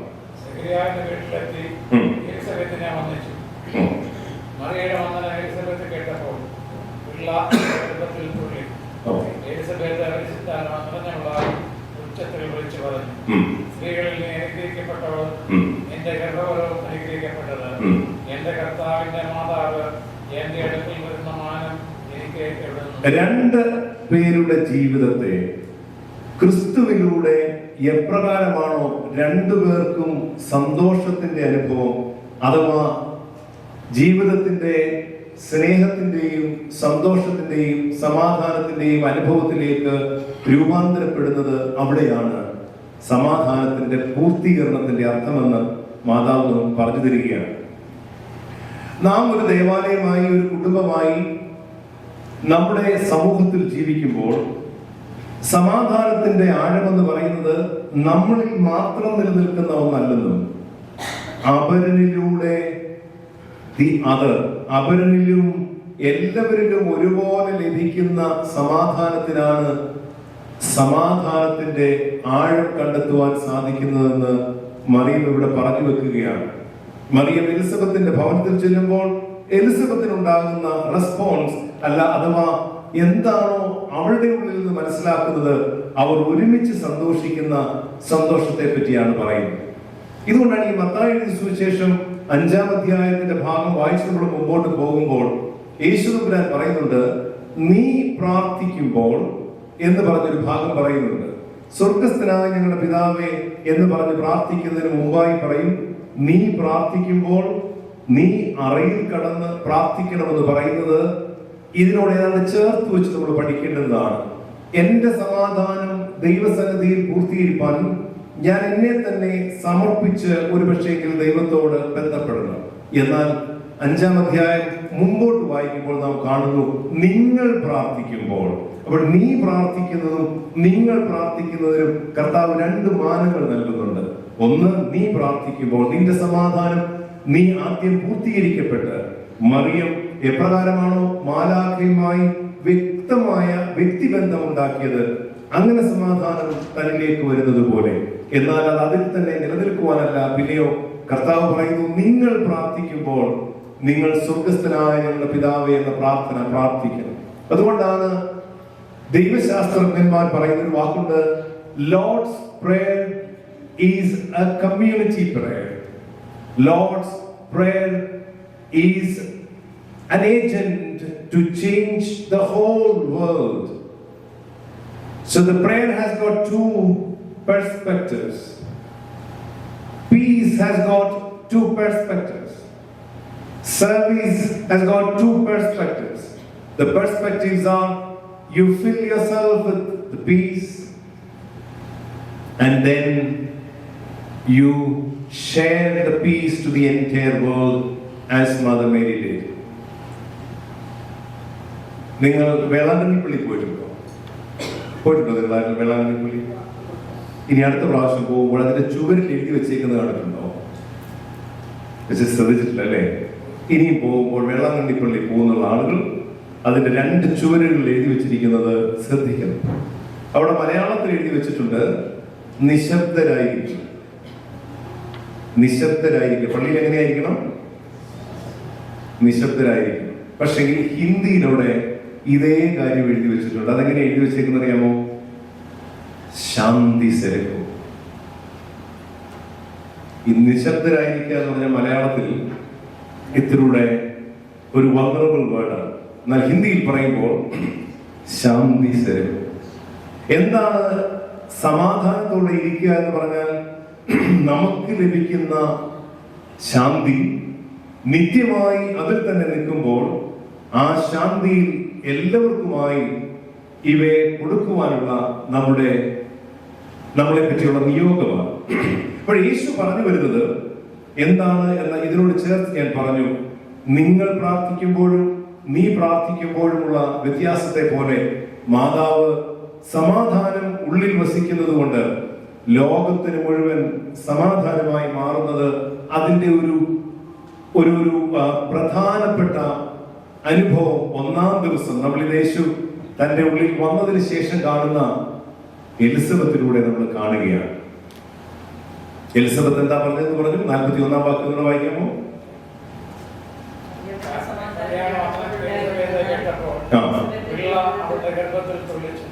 പിള്ള അവളുടെ ഗർഭത്തിൽ തുള്ളിച്ചായി. സ്ത്രീകളിൽ നീ അനുഗ്രഹിക്കപ്പെട്ടവൾ, എന്റെ ഗർഭഫലവും അനുഗ്രഹിക്കപ്പെട്ടത്. എന്റെ കർത്താവിന്റെ മാതാവ് എന്റെ അടുക്കൽ വരുന്ന മാനം എനിക്ക് എവിടുന്നുണ്ടായി. പിന്നെ നമ്മുടെ ഇന്നത്തെ അന്വേഷണം മുഴുവൻ എന്താണെന്ന് ഞാൻ ഒന്നുകൂടെ പറയാം. എനിക്കൊന്ന് 2 ദിവസം ഞാൻ ആമുഖം പറഞ്ഞപ്പോഴേക്കും നിങ്ങളും ക്ഷീണിച്ചു. ഇവിടെ കേട്ടിരിക്കുമ്പോൾ എല്ലാവരും ക്ഷീണിച്ചിരിക്കുകയാണെന്ന് എനിക്ക് തോന്നുന്നു. നിങ്ങൾ ക്ഷീണിച്ചിരിക്കുകയാണോ? ഒരു ക്ഷീണവും. നമ്മൾ എന്താണ് ഇപ്പോൾ പഠിച്ചു വരുന്നത്? ആരുടെ സമാധാനം? ക്രിസ്തു എന്ന സമാധാനം ഒരുവിൽ വന്നു കഴിയുമ്പോൾ അവ എങ്ങനെയാണ് നാം വിഭജിച്ചു കൊടുക്കുന്നത് എന്നുള്ള തരത്തിലേക്ക് വന്നു. അപ്പൊ 1-2 ദിനങ്ങളിൽ എന്നോടുകൂടെ സഞ്ചരിച്ചവർക്കറിയാം നാം എവിടെ വരെ ആയിരിക്കുന്നു എന്നുള്ളത്. ഇവിടെ ഈ സമാധാനം മറ്റുള്ളവർക്ക് കൊടുക്കണമെന്ന് ഞാൻ പറഞ്ഞു. നമ്മളിൽ സമാധാനത്തിന്റെ അനുഭവം ഉണ്ടാകണമെന്ന്. നിങ്ങൾക്കറിയാം, യാത്രയുടെ കാര്യത്തിൽ എനിക്കൊരു കുറവുമില്ല. ഓരോ സ്ഥലങ്ങളിലും രാജ്യങ്ങളിലും ഒക്കെ ചെല്ലുമ്പോൾ എന്നോട് ആദ്യമേ പറയുന്നത് വെച്ചാൽ അവിടുത്തെ സൺഡേ സ്കൂൾ കുട്ടികൾ, അവിടുത്തെ യുവജനങ്ങളോട് ഒക്കെ ഒന്ന് സംസാരിക്കണം. ഇവിടെയും അങ്ങനെ തന്നെ സംഭവിച്ചു. കഴിഞ്ഞ ദിവസം വൈറ്റ് പ്ലെയിൻസിൽ സംസാരിച്ചു. ഈ സമയത്ത് സംസാരം കഴിയുമ്പോൾ കുട്ടികൾ വളരെ ഹാപ്പി ആയിരിക്കുന്ന ഒരു ഡിസ്കഷൻ കഴിഞ്ഞാൽ അത് കഴിഞ്ഞ് വെളിയിലേക്ക് ഇറങ്ങി വരുമ്പോൾ, അഥവാ ഈ സംസാരത്തിന് പോകുന്നതിന് മുമ്പ് പേരൻസ് എന്നോട് പലപ്പോഴും പല പേരൻസും പറയുന്ന ചില കാര്യങ്ങൾ, അച്ഛൻ സംസാരിക്കുമ്പോൾ ഈ പിള്ളേർ അനുസരണമുള്ളവരാണ് നമ്മൾ പഠിപ്പിക്കുന്നത്. ഈ പിള്ളേരെന്ന് എല്ലാ കാര്യങ്ങളും അനുസരണത്തോടുകൂടെ ഇരിക്കണം. അവർ വീട്ടിൽ സമയം പ്രോപ്പറായിട്ട് ചെയ്യണമെന്ന് പറയണം. വേദപുസ്തകം വായിക്കണമെന്ന് പറയും. ഇങ്ങനെ പേരൻസ് ഒരുപാട് ഇൻസ്ട്രക്ഷൻസ് തരാറുണ്ട്. ഇപ്പൊ ഞാൻ നിങ്ങളോട് ചോദിക്കുകയാണ്, ഞാൻ ഇവിടെ സൺഡേ സ്കൂൾ കുട്ടികൾക്കും യുവജനങ്ങൾക്കും ഒരു ക്ലാസ് എടുക്കണമെന്ന് പറഞ്ഞാൽ നിങ്ങൾ എനിക്ക് ഒരുപാട് ഫീഡ്സ്, എന്തൊക്കെയാണ് നമ്മുടെ കുഞ്ഞുങ്ങൾ പഠിക്കേണ്ടത്? നമ്മുടെ കുഞ്ഞുങ്ങൾ എന്തൊക്കെയാണ് പഠിക്കേണ്ടത്? ഇപ്പോ നമ്മുടെ കുഞ്ഞുങ്ങൾക്ക് എന്തൊക്കെ കുറവുകളാവുക? ഇപ്പോൾ ഞാൻ അവർക്കൊരു ക്ലാസ് എടുക്കണമെന്ന് തോന്നി, നിങ്ങൾ എന്തായിരിക്കും എന്നോട് പറയുന്നത്? അതില്ലെങ്കിൽ എത്ര പേര് വിശ്വസിക്കുന്നത് നമ്മുടെ കുട്ടികൾ ഓക്കെയാണ്? ഒരു പ്രശ്നമില്ല. പ്രശ്നങ്ങളുണ്ട്. ജോർജങ്ങളിൽ എന്തൊക്കെ പ്രശ്നമായിട്ടാണ് തോന്നുന്നു?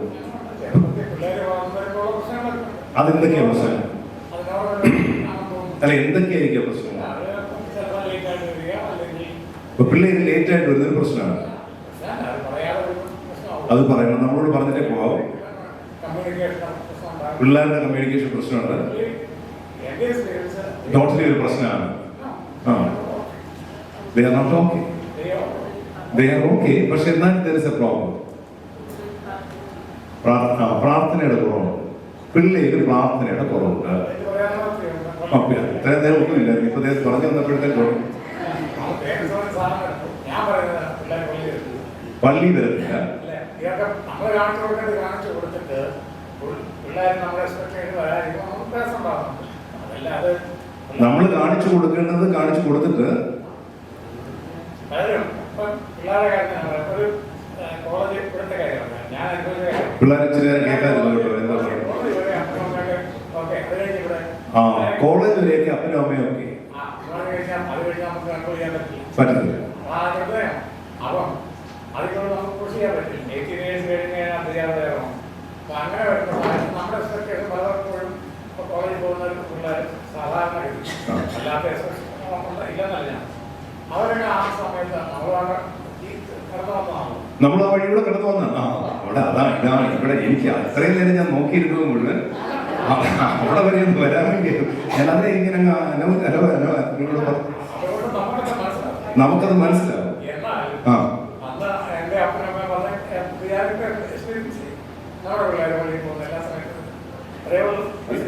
പിള്ളേർ കുഴപ്പമൊന്നുമില്ല, പക്ഷെ ചെറിയ പ്രശ്നം. പക്ഷെ ഈ ചെറിയ പ്രശ്നം എവിടുന്നാ തുടങ്ങുന്നത്? ഇപ്പൊ നമുക്ക് ഇല്ലാത്ത ഒരു സാധനം കൊടുക്കാൻ പറ്റില്ല, ഉണ്ടോ? ഞാൻ അതുകൊണ്ട് സാധാരണ ഈ ക്ലാസ് എടുക്കാൻ പോകുമ്പോഴൊക്കെ സാധിക്കുന്നിടത്തോളം ഞാൻ അച്ഛന്മാരോട് പറയാറുണ്ട്, പേരൻസിനോട് ഇരിക്കാമെങ്കിൽ ഞാൻ ക്ലാസ് എടുക്കാം. കാരണം നാം എന്താണോ കൊടുക്കുന്നത്, നാം എന്താണോ ആയിരിക്കുന്നത്, അത് മാത്രമേ കുട്ടികൾ മുമ്പോട്ട് തരുവാനായിട്ട് സാധിക്കുകയുള്ളൂ. നമ്മളിന്ന് പറഞ്ഞു വരുന്നത് സമാധാനം ലോകത്തിന് എങ്ങനെയാണ് മാറ്റം വരുന്നതെന്നാണ് പറഞ്ഞു വരുന്നത്. ഞാൻ പറഞ്ഞു വരുന്ന ഭാഗത്തെ കുറെ കൂടെ തുച്ഛീകരിച്ച് കാണിക്കുവാനല്ല, മറിച്ച് എങ്ങനെയാണ് നമ്മുടെ ജീവിതം ക്രിസ്തുവിൽ രൂപാന്തരപ്പെട്ട് കഴിയുമ്പോൾ നാം മറ്റൊരാളിൽ നിന്ന് എക്സ്പെക്ട് ചെയ്യുന്നതല്ല, മറിച്ച് നാം ആരായി തീരുന്നു എന്നുള്ളതാണ് നമ്മുടെ രൂപാന്തരത്തിന്റെ തുടക്കം. ഞാൻ ഒന്നുകൂടെ പറയാൻ പറഞ്ഞത്, it is not that what we expect from others, but rather what we are in Christ matters. Meaning we have to ask ourselves whether the other person becomes a complete changed person, not because that the other person is good or bad, but because of my presence, because I carry God. Let it be anyone. Let it be anyone. Our children or any person outside, inside, can they change because of my presence? സയൻസിന്റെ ഭാഷയിൽ catalyst എന്നാണ്. ഇവിടെ doctor Ajay വന്നിട്ടുണ്ട്. Doctor Ajay എൻ്റെ ഒരു distant റിലേഷനുണ്ട്. അദ്ദേഹം ബോസ്റ്റണിൽ, അദ്ദേഹം റിസർച്ചറാണ്, അദ്ദേഹം സയൻസിസ്റ്റാണ്. അദ്ദേഹത്തോട് ചോദിച്ചാൽ ഈ വാക്കുകളൊക്കെ അറിയാൻ പറ്റും. കാറ്റലിസ്റ്റ് എന്താണ്? What is catalyst? Can I be an embodiment of happiness in my life? Can my speech be, my words be a soothing, a word that can change people around me? And how that change happens in our lives? We might think there is always a kind of a happy end for everything, but that dream for that change is something very different. അതാണ് 46-ാം വാക്യം മുതൽ പറയാൻ ശ്രമിക്കുന്നത്. നമ്മൾ ആദ്യത്തെ ഭാഗം പറഞ്ഞു, ഞാനൊന്നുകൂടെ പറഞ്ഞ് ഇന്നത്തെ ചിന്തയുടെ പ്രധാന ഭാഗം കൺക്ലൂഡ് ചെയ്യാനായിട്ട് പോവുകയാണ്.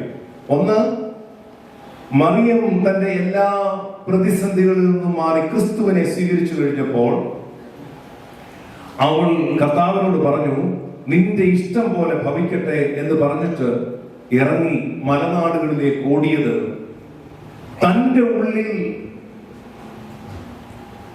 സന്തോഷവും സമാധാനവും കൊണ്ട് അവൾ ഇങ്ങനെ she was filled with happiness, and because she was filled with happiness she can give only happiness to others. ഞാൻ കേട്ടിട്ടില്ലേ ആളുകൾ പറയുന്നത് എത്ര അന്ധകാരമാണിത്? ഞാൻ പറയാറില്ലേ എന്ത് പ്രോബ്ലമാണ് ഇത് വീട്ടിൽ, ഇത്ര അസമാധാനം എന്തുകൊണ്ടാണ് വന്നത്? ഈ സാധനം ഇങ്ങനെയുള്ള സ്റ്റേറ്റ്മെന്റുകളൊക്കെ സ്ഥിരമായി നമ്മൾ പറയാറുണ്ട്. എന്തേ ഇത്ര ബുദ്ധിമുട്ട്? ഈ വാക്കുകളൊക്കെ നമ്മളോട് തന്നെ വരുന്ന ശരങ്ങളാണ്.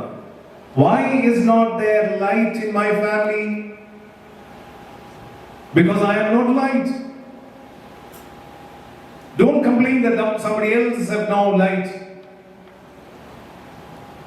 We can't complain he doesn't have light.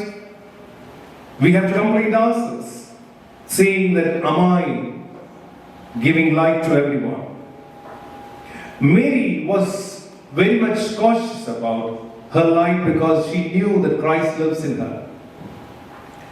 അങ്ങനെ ആ സമാധാനം ലോകത്തിന് കൊടുക്കാൻ നേരത്ത് മാതാവ് പാടിയതാണ് ഇന്ന് നമുക്ക് കൺക്ലൂഡ് ചെയ്യേണ്ടതായ ഭാഗം. 46-ാം വാക്യം മുതൽ വായിക്കും.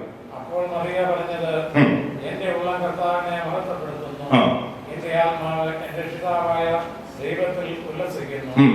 അവൻ തന്റെ ദാസിയുടെ താഴ്മ കടാക്ഷിച്ചിരിക്കുന്നുവല്ലോ. ഇന്നു മുതൽ എല്ലാ തലമുറകളും എന്നെ ഭാഗ്യവതി എന്ന് പാടും. ശക്തനായവൻ എനിക്ക് വലിയ കാര്യം ചെയ്തിരിക്കുന്നു. അവന്റെ നാമം പരിശുദ്ധം തന്നെ. അവനെ ഭയപ്പെടുന്നവർക്ക് അവന്റെ കരുണ തലമുറകളോളം ഇരിക്കുന്നു. തന്റെ ഭുജം കൊണ്ട് അവൻ ബലം പ്രവർത്തിച്ചു. ഹൃദയ വിചാരത്തിൽ അഹങ്കാരികളെ ചിതറിച്ചിരിക്കുന്നു. പ്രഭുക്കന്മാരെ സിംഹാസനത്തിൽ താഴെയിടുകയും താണവരെ ഉയർത്തുകയും ചെയ്യും. വിശന്നിരിക്കുന്നവർക്ക് നന്മകളാൽ നിറച്ച് സമ്പന്നന്മാരെ വെറുതെ അയച്ചു കളയുകയും ചെയ്യുന്നു എന്ന് പറഞ്ഞ് അവിടെ അവസാനിപ്പിക്കുകയാണ്. അനുഗ്രഹിക്കപ്പെട്ടവരെ, ഞാൻ എന്തിനാണ് ഈ ഭാഗം എന്ന് പറയുവാൻ തുടങ്ങുന്നതെന്ന് ചോദിച്ചാൽ, നാളെ നാം വീണ്ടും പഠിക്കുവാൻ പോകുന്നത് സത്യത്തിന് മറിയം തന്റെ പരസ്യ ശുശ്രൂഷയിൽ അഥവാ കർത്താവിന്റെ പരസ്യ ശുശ്രൂഷയുടെ കൂടെ നടന്നപ്പോൾ താൻ ഇന്ററാക്ട് ചെയ്യപ്പെട്ട 3 കേസസ് നാളെ പഠിക്കുന്നതാണ്. ആ കേസസിന് മുമ്പ് താൻ എന്താണ് തന്റെ ജീവിതത്തിൽ കാണിച്ചു കൊടുക്കുവാൻ ആഗ്രഹിച്ചത് എന്ന് നമുക്ക് മനസ്സിലാക്കേണ്ടിയിരിക്കുന്നു. മറിയം അതുകൊണ്ട് തന്റെ ഹൃദയത്തിലുള്ളത് മുഴുവൻ വിളിച്ച് പാടി പറയുകയാണ്. ഞാൻ അറിഞ്ഞിരിക്കുന്ന ഒരു ദൈവം, ഞാൻ അനുഭവിക്കുന്ന സ്നേഹം, ഞാൻ അനുഭവിക്കുന്ന സമാധാനം എന്ന് പറയുന്നത് ഒരു ദൈവത്തിന്റെ വ്യത്യസ്ത ഭാവങ്ങളാണ്. എന്നിലുള്ള ക്രിസ്തു ദൈവമാകിയാൽ, കാരണം പുത്രനാകിയാൽ ആ ക്രിസ്തുവിൽ ഞാൻ ജീവിക്കുമ്പോൾ ദൈവത്തിന്റെ വിവിധങ്ങളായ ലോകത്തോടുള്ള ഇടപെടലുകൾ ഞാനും നടത്തുവാനായി എന്നെ നിയോഗിച്ചിരിക്കുന്നു എന്നുള്ള ബോധ്യമാണ് മറിയം തന്റെ പാട്ടിലൂടെ ലോകത്തിന് വെളിപ്പെടുത്തുന്നത്. ഞാൻ ഒന്നുകൂടെ പറയാം. മറിയം തന്റെ ഉള്ളിൽ വഹിച്ചുകൊണ്ടിരിക്കുന്ന ക്രിസ്തു ആരാണ് എന്നുള്ള ബോധ്യത്തിൽ നിന്നുകൊണ്ടാണ് ലോകത്തോട് പാട്ടുപാടി സംവാദനം ചെയ്യുന്നത്. ഞാൻ ഇന്നലെ പറഞ്ഞു, മറിയം പഴയ നിയമത്തിലൂടെ ഒരുപാട് യാത്ര ചെയ്തിട്ടുണ്ടായിരുന്നു. ഈ ദൈവം ആരായിരിക്കും, ഈ ശിശു ആരായിരിക്കുമെന്ന് പറഞ്ഞത് മറിയം ഒരുപക്ഷെ യെശയ്യാവിൽ നിന്ന് കടമെടുത്ത് കേട്ടിട്ടുണ്ടാകും. യെശയ്യാ പ്രവാചകന്റെ പുസ്തകം 61-ാമത്തെ അധ്യായം 1 മുതൽ 5 വരെയുള്ള വാക്യങ്ങളിൽ ഈ ഭാഗത്തിന്റെ മറ്റൊരു ഷാഡോ, ഒരു നിഴൽ നമുക്ക് കാണുവാൻ സാധിക്കും. ആരായിരിക്കണം ആ ശിശു എന്നുള്ളത്, അഥവാ എന്നിൽ വളരുന്ന ദൈവത്തിന്റെ രൂപം എന്താണ്, ഭാവം എന്താണ്, ആ ദൈവം ലോകത്തിനോട് എന്താണ് പറയാൻ ആഗ്രഹിക്കുന്നത് എന്ന് മറിയം ഇവിടെ പറയുവാൻ ആഗ്രഹിക്കുന്നുണ്ട്. യെശയ്യാ പ്രവാചകന്റെ പുസ്തകം 61-ാമത്തെ അധ്യായം അതിന്റെ 1 മുതൽ 5 വരെയുള്ള വാക്യം. പീഡിതരോട് സുവിശേഷം ഘോഷിപ്പാനും കർത്താവിനെ അഭിഷേകം ചെയ്തിരിക്കുന്നുണ്ട്. ദൈവമായ കർത്താവിന്റെ ആത്മാവ് എന്റെ മേൽ ഇരിക്കുന്നു. ഈ ഹൃദയം തകർന്നവരെ മുറിവ് കെട്ടി സുഖപ്പെടുത്തുവാനും തടവുകാർക്ക് വിടുതലും ബദ്ധന്മാർക്ക് സ്വാതന്ത്ര്യവും പ്രസംഗിപ്പാനും കർത്താവിന്റെ പ്രസാദവർഷം നമ്മുടെ ദൈവത്തിന്റെ രക്ഷാദിവസവും പ്രസിദ്ധമാക്കുവാനും ദുഃഖിതരെയെല്ലാം ആശ്വസിപ്പിപ്പാനും സെഹ്യോനിലെ ദുഃഖിതർക്ക് വെണ്ണീറിന് പകരം മഹത്വവും ദുഃഖത്തിന് പകരം ആനന്ദ തൈലവും സങ്കടമുള്ള മനസ്സിന് പകരം സ്തുതി എന്ന മേലങ്കിയും കൊടുപ്പാനും അവൻ എന്നെ അയച്ചിരിക്കുന്നു.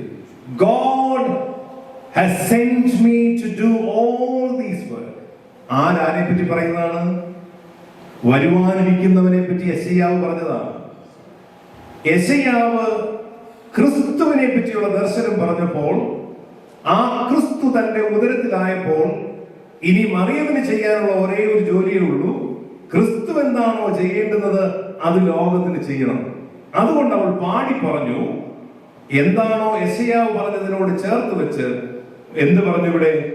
എന്നെ ദൈവം വിട്ടിരിക്കുന്നത് ഇനിയും ഈ താഴ്ചയും ഉയർച്ചകളെയും ഇല്ലാത്തവനെയും ഉള്ളവനെയും ഒക്കെ ഒരുമിപ്പിച്ച് കൊണ്ടുപോകുവാനും, ഉള്ളവനും ഇല്ലാത്തവനും രണ്ടല്ല എന്നും, അവർക്ക് എന്താണ് ലോകത്തിന്റെ സാധ്യതകളെന്നും, വിടുതൽ വേണ്ടവന് വിടുതൽ കൊടുക്കുവാൻ എന്നെ ദൈവം നിയോഗിച്ചിരിക്കുന്നു എന്ന ബോധ്യമാണ്.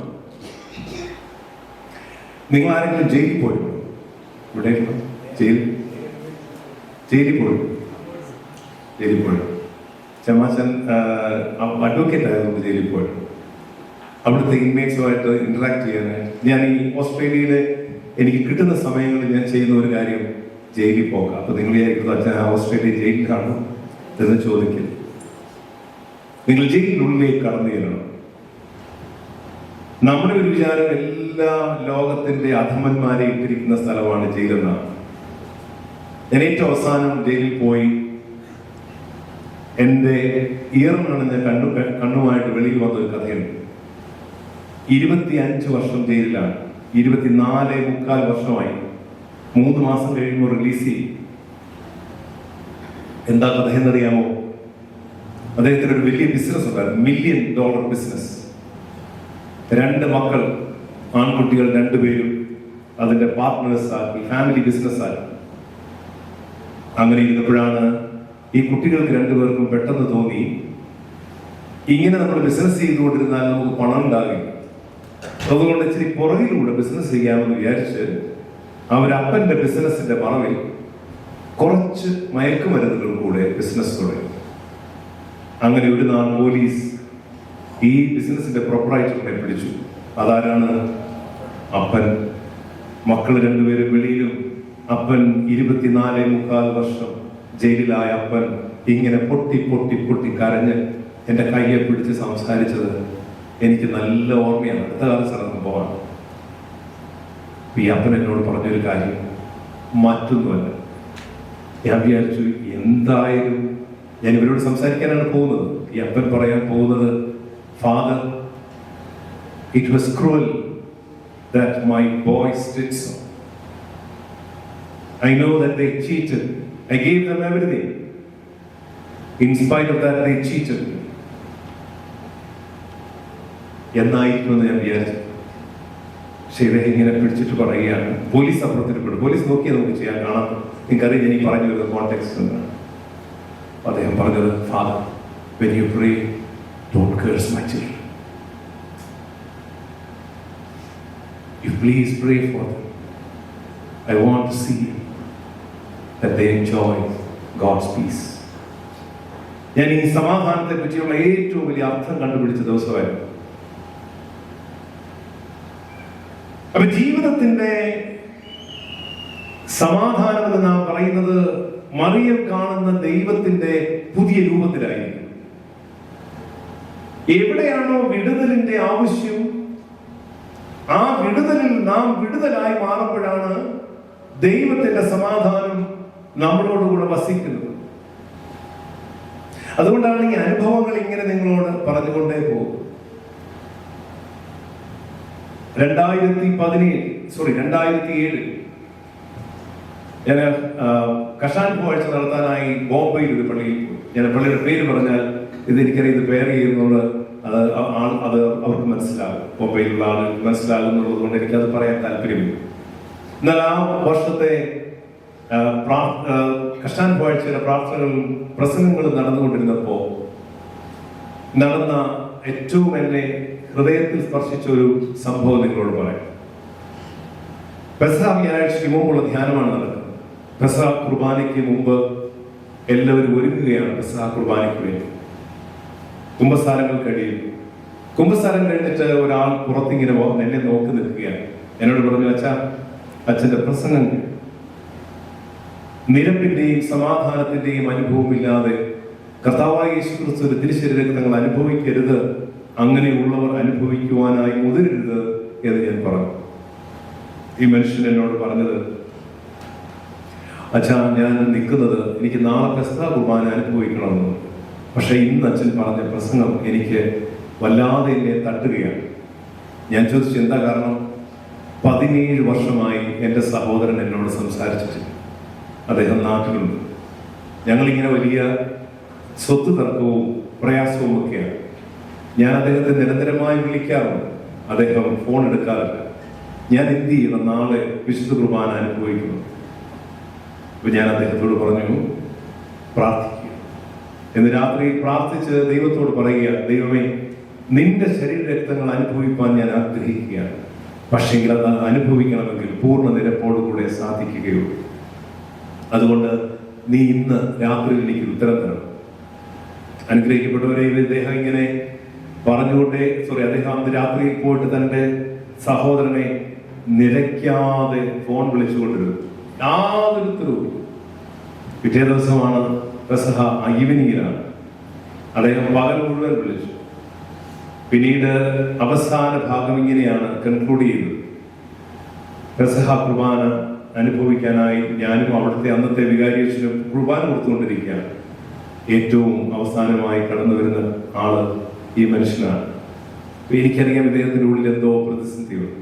അദ്ദേഹം വന്ന് ശക്തമായി മുന്നിലേക്ക് നിന്ന് കണ്ണുനീർ ധാരധാരയായി ഒഴുകുന്നെങ്കിലും അദ്ദേഹം അത് വിശുദ്ധ കുർബാന അനുഭവിച്ചു തിരികെ പോയി. എന്നാൽ അദ്ദേഹം വാതിലിന്റെ പിന്നിൽ നിന്ന് ഞാൻ ഈ കുർബാന അനുഭവിച്ച് തീർന്നതിന് ശേഷം വെളിയിൽ വരുവാൻ വേണ്ടി വെയിറ്റ് ചെയ്യുകയാണ്. അദ്ദേഹം എന്നോട് പിന്നീട് പറഞ്ഞത് ഇങ്ങനെയാണ്: അച്ഛാ, ഞാൻ എത്ര പ്രാവശ്യം എന്റെ സഹോദരനെ വിളിച്ചു എന്ന് എനിക്കറിയില്ല. ഞാൻ അദ്ദേഹത്തിന്റെ വിളി വരാതിരുന്നത് കൊണ്ടും അദ്ദേഹത്തിന്റെ ഫോൺ എടുക്കാതിരുന്നത് കൊണ്ടും കുർബാന അനുഭവിക്കുന്നില്ല എന്ന് വിചാരിച്ച് ഞാൻ ദേവാലയത്തിലേക്ക് വരികയാണ്. ഞാൻ ഒരുങ്ങി എൻ്റെ വീട്ടിൽ നിന്ന് കാലുകളെടുത്ത് വെളിയിലേക്ക് വെച്ച് പള്ളിയിലേക്ക് പോരുവാൻ നോക്കുമ്പോൾ എൻ്റെ മൊബൈൽ റിങ്. ഞാൻ എടുത്ത് നോക്കിയപ്പോൾ എൻ്റെ സഹോദരൻ. ആ സഹോദരൻ എന്നോട് സംസാരിച്ചു. 17 വർഷങ്ങൾക്ക് ശേഷം അന്ന് ആ പെസഹ കുർബാന അനുഭവിച്ച അദ്ദേഹം പറഞ്ഞു, എൻ്റെ ജീവിതത്തിൽ ഇത്രയും സന്തോഷം ഞാൻ ഒരു നാളും അനുഭവിച്ചിട്ട്. രണ്ടാമത്തെ കഥയാണ് നിങ്ങളോട് പറഞ്ഞത്. അനുഗ്രഹിക്കപ്പെട്ടവരെ, ശുദ്ധിമതിയായ മാതാവ് നമ്മളോട് പുതിയ കാഴ്ച നൽകുവാൻ പറയുന്നത് നാം പുതിയ ക്രിസ്തീയ രീതി അവലംബിച്ച ഒരു കാലഘട്ടത്തിലാണ് ജീവിക്കുന്നതെന്ന് പറയുവാൻ വേണ്ടി മാത്രമാണ്. എന്താണ് ആ പുതിയ ക്രിസ്തീയ ജീവിത രീതി? നാം എന്തൊക്കെ ചെയ്താലും നമ്മുടെ ജീവിതത്തിന്റെ രൂപാന്തരത്തെ പറ്റി വലിയ ബോധ്യങ്ങളില്ലാതിരിക്കുന്ന ലോകത്തിലാണ് നമ്മൾ ജീവിക്കുന്നത്. I'm okay. Everything is fine. There's no problem at all. But if you look at deeply, if you go deep into your life, you might see the rottenness, the vulgarity, the rotten smell in our lives, which we have to wash. Why? Because people who claim that they have Christ in them has to have a complete change, a U-turn, a returning back to the original. ഈ തിരികെ വരിക എന്നുള്ള അനുഭവമാണ് ഏറ്റവും പ്രധാനമായി അതിനായി നമുക്ക് വേണ്ടിയിരിക്കുന്നത്. What is return? I'll take another 7 minutes and we'll conclude it. 8:40. എന്താണ് ഈ റിട്ടേൺ എന്ന് പറഞ്ഞ് ഞാൻ അവസാനിപ്പിക്കേണ്ടിയിരിക്കുന്നുവെന്ന് ഇപ്പോൾ ആത്മാവ് പറയുന്നു. ഏറ്റവും നല്ല കഥ ഇങ്ങനെയാണ്. വിളിച്ചത് ദൈവമാണ്. പേര് ഏലിയാവ് എന്നാണ്. അദ്ദേഹം ആഗ്രഹിച്ചത് തന്റെ നാടായ ആഹാബിന്റെ രാജ്യം, ഇസബെല്ലയുടെ രാജ്യം ശരിയായി പോകുന്നില്ല, അത് ദൈവ ചിന്തയ്ക്ക് വിപരീതമാണെന്ന് പറയണമെന്ന് ആഗ്രഹിച്ചു. എന്നാൽ അത് പറയാനുള്ള ശക്തി അദ്ദേഹത്തിന് കുറവായി പോയി. എന്താ കാരണം എന്നറിയാമോ? അദ്ദേഹത്തിന്റെ ജീവനെ പറ്റി അദ്ദേഹത്തിന് ഒരു കൊതി ഉണ്ടായിരുന്നു. ആ കൊതി ഉണ്ടായതുകൊണ്ട് ഏലിയാവ് രാജകൊട്ടാരത്തിൽ നിന്ന് പറഞ്ഞു, ഇവിടെ നാശം സംഭവിക്കുമെന്നും നീ ഇപ്പോൾ സ്വീകരിച്ചിരിക്കുന്ന ബാലിന്റെ ദൈവം, ഇസബെല്ലയുടെ ദൈവം, ഇസബെല്ലയുടെ പിതാവിന്റെ ദൈവം മുഖാന്തരം രാജ്യത്തിൽ നാശമുണ്ടാകുമെന്ന് പറഞ്ഞിട്ട് അദ്ദേഹം ഒരൊറ്റ ഓട്ടമാവുന്നു. നമ്മുടെയൊക്കെ ജീവിതത്തിൽ ഇതുപോലെ ഉള്ള ഓട്ടത്തിന് വേണ്ടി പരീക്ഷണങ്ങൾ ഉണ്ടാകും. ഞാൻ സാധാരണ പറയാറുള്ള ഭാഗമാണ്, എല്ലാ മനുഷ്യനിലും ഒരു തരത്തിൽ അല്ലെങ്കിൽ മറ്റൊരു തരത്തിൽ ഈ പരീക്ഷണങ്ങളിൽ നിന്നുള്ള വിജയത്തിൽ മാത്രമേ തിരിച്ചു വരുവാൻ സാധിക്കുകയുള്ളൂ. എന്തായിരുന്നു ഏലിയാവിന്റെ പരീക്ഷണം? ഇവിടെ കൊട്ടാരത്തിലാണ് അന്ന് പ്രവാചകന്മാർ താമസിച്ചുകൊണ്ടിരുന്നത്. എല്ലാ പ്രവാചകന്മാരും പഴയ നിയമത്തിൽ കാണുന്ന ഒരു കൊട്ടാരത്തിൽ അവർക്കൊരു റൂമുണ്ട്. കാരണം രാജാവ് തെറ്റിപ്പോകുമ്പോൾ രാജാവിനോട് പറയാൻ തക്കവണ്ണം ആ രാജാവിന് എതിരായിട്ടുള്ള ശബ്ദം അല്ലെങ്കിൽ തിന്മയ്ക്ക് എതിരായിട്ടുള്ള ശബ്ദമായിട്ടാണ് പ്രവാചകന്മാരെ കണ്ടത്. സുഖ സൗകര്യത്തിൽ ജീവിച്ചിരുന്ന ഏലിയാവ് സുഖ സൗകര്യങ്ങളെ വെടിയാൻ തീരുമാനിച്ചു. ദൈവത്തിന്റെ ബോധം ലോകത്തിന് കൊടുക്കണമെങ്കിൽ ചില സുഖ സൗകര്യങ്ങളൊക്കെ വെടിഞ്ഞെങ്കിൽ മാത്രമേ സാധിക്കുകയുള്ളൂ. ചില സുഖ സൗകര്യത്തിൽ നാം മാറിക്കൊണ്ടിരുന്നാൽ ദൈവബോധം നമ്മളിൽ, ദൈവത്തിന്റെ ചൈതന്യം കൂടിക്കൊണ്ടേ, അറിയാതെ കൂടിക്കൊണ്ടേ ഇരിക്കും. നിങ്ങൾ എത്ര പേര് കേട്ടിട്ടുണ്ട് a term called death preparing? Death preparing. Is there anyone from Europe? Again, Dr. Ajay studied in Europe. That country has got this term, death preparation. എന്താ death preparation എന്ന് പറഞ്ഞാൽ?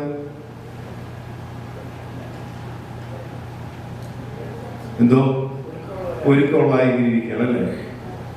എപ്പോ വേണേലും, ഇന്നലെ പറഞ്ഞല്ലോ, ആരോ പറഞ്ഞത് കാലിൽ കെട്ടി വെച്ചാൽ എങ്ങോട്ടിരിക്കുകയാണെന്ന് പറഞ്ഞ് കുഴിയിലോട്ടല്ലോ, കാലിൽ കെട്ടി വെച്ച കുഴിയിലോട്ടൊന്നും അല്ലേ. ഡെത്ത് പ്രിപ്പറേഷൻ എന്ന് പറഞ്ഞാൽ വേറെയാണ്. വില്ലെഴുതി വെക്കാനൊക്കെ അതാരും വിട്ടുകളയത്തില്ലല്ലോ. ഈ വില്ലെഴുതെന്ന് പറഞ്ഞാൽ വിട്ടുകളയത്തില്ലെന്നാണ്. വില്ല് സാധാരണ മനുഷ്യൻ ആ സ്വന്തം പ്രോപ്പർട്ടിയോട് ഒരു കാരണവശാലും വിട്ടുകളയത്തില്ല എന്നുള്ളതിന്റെ ഏറ്റവും വലിയ ഉദാഹരണമാണ് നമ്മള് വില്ലെഴുതി വെക്കുന്നത്. ഞാൻ പോയാലും ഈ സാധനം പോകരുത്, ഈ സാധനം നമ്മുടെ പിള്ളേരുടെ തന്നെ ഇരുന്നോണം. എഴുതി വെച്ചില്ലെങ്കിലും പ്രശ്നമാണ്. ഡെത്ത് പ്രിപ്പറേഷൻ എന്ന് പറഞ്ഞാൽ ഇത്രയേ ഉള്ളൂ അല്ലേ? ഡീ ക്ലട്ടറിങ് എന്നാണ് എനിക്ക് പറയുന്നത്. ഒരു 50 വയസ്സാകുമ്പോഴത്തോട്ട് വേണ്ടാത്തതൊക്കെ കളഞ്ഞുകൊണ്ടേയിരിക്കും. നമ്മുടെ വീട്ടിൽ വേണ്ടാത്തത്, നമ്മുടെ സ്വഭാവത്തിൽ വേണ്ടാത്തത്, നമ്മുടെ മക്കളുടെ എന്താണെങ്കിലും അതിനെ ഇങ്ങനെ കളഞ്ഞിട്ട് യൂറോപ്പിലാണ് ഏറ്റവും കൂടുതൽ, സ്വീഡനിലാണ് ഏറ്റവും കൂടുതൽ ഇത് കാണുന്നത് ഈ കാലത്ത്. അങ്ങനെ ഡീ ക്ലട്ടറിങ് നടന്നുകൊണ്ടേയിരിക്കും. നമുക്ക് എന്താണ് ആവശ്യം? സുഖസൗകര്യമായിരിക്കണം. ചിലതിനെയൊക്കെ ഉപേക്ഷിക്കാൻ നോക്കുമ്പോൾ ഒന്നാമത്തെ ടെസ്റ്റാണ്. Every Christian will have to face this. Can you come out from your comfort zone? ഏലിയാവ് അത് ചെയ്തു. രണ്ടാമത്, ഏലിയാവ് ഇതുവരെ സമൃദ്ധമായ ഭക്ഷണമാണ് കഴിച്ചുകൊണ്ടിരുന്നത്. സമൃദ്ധമായ ഭക്ഷണം എവിടെ കഴിച്ചു? രാജകൊട്ടാരത്തിൽ. പക്ഷെ ഇപ്പൊ എന്താ കഴിക്കുന്നേ? ഓടിപ്പോയപ്പോ എന്തോ കാക്ക കൊടുത്തത്. അപ്പൊ ആലോചിച്ച് നോക്കിയേ, കാക്ക കൊണ്ടുവരുന്നത് എന്തായിരിക്കും? ആരുടെയും വേസ്റ്റ് ആയിരിക്കും. ഏതോ വേസ്റ്റിന്റെ വേസ്റ്റ് കഴിക്കുന്ന ജീവിതത്തിലേക്ക് വന്നു വെച്ചാൽ what does it mean to us? You are not so much concerned about your gut.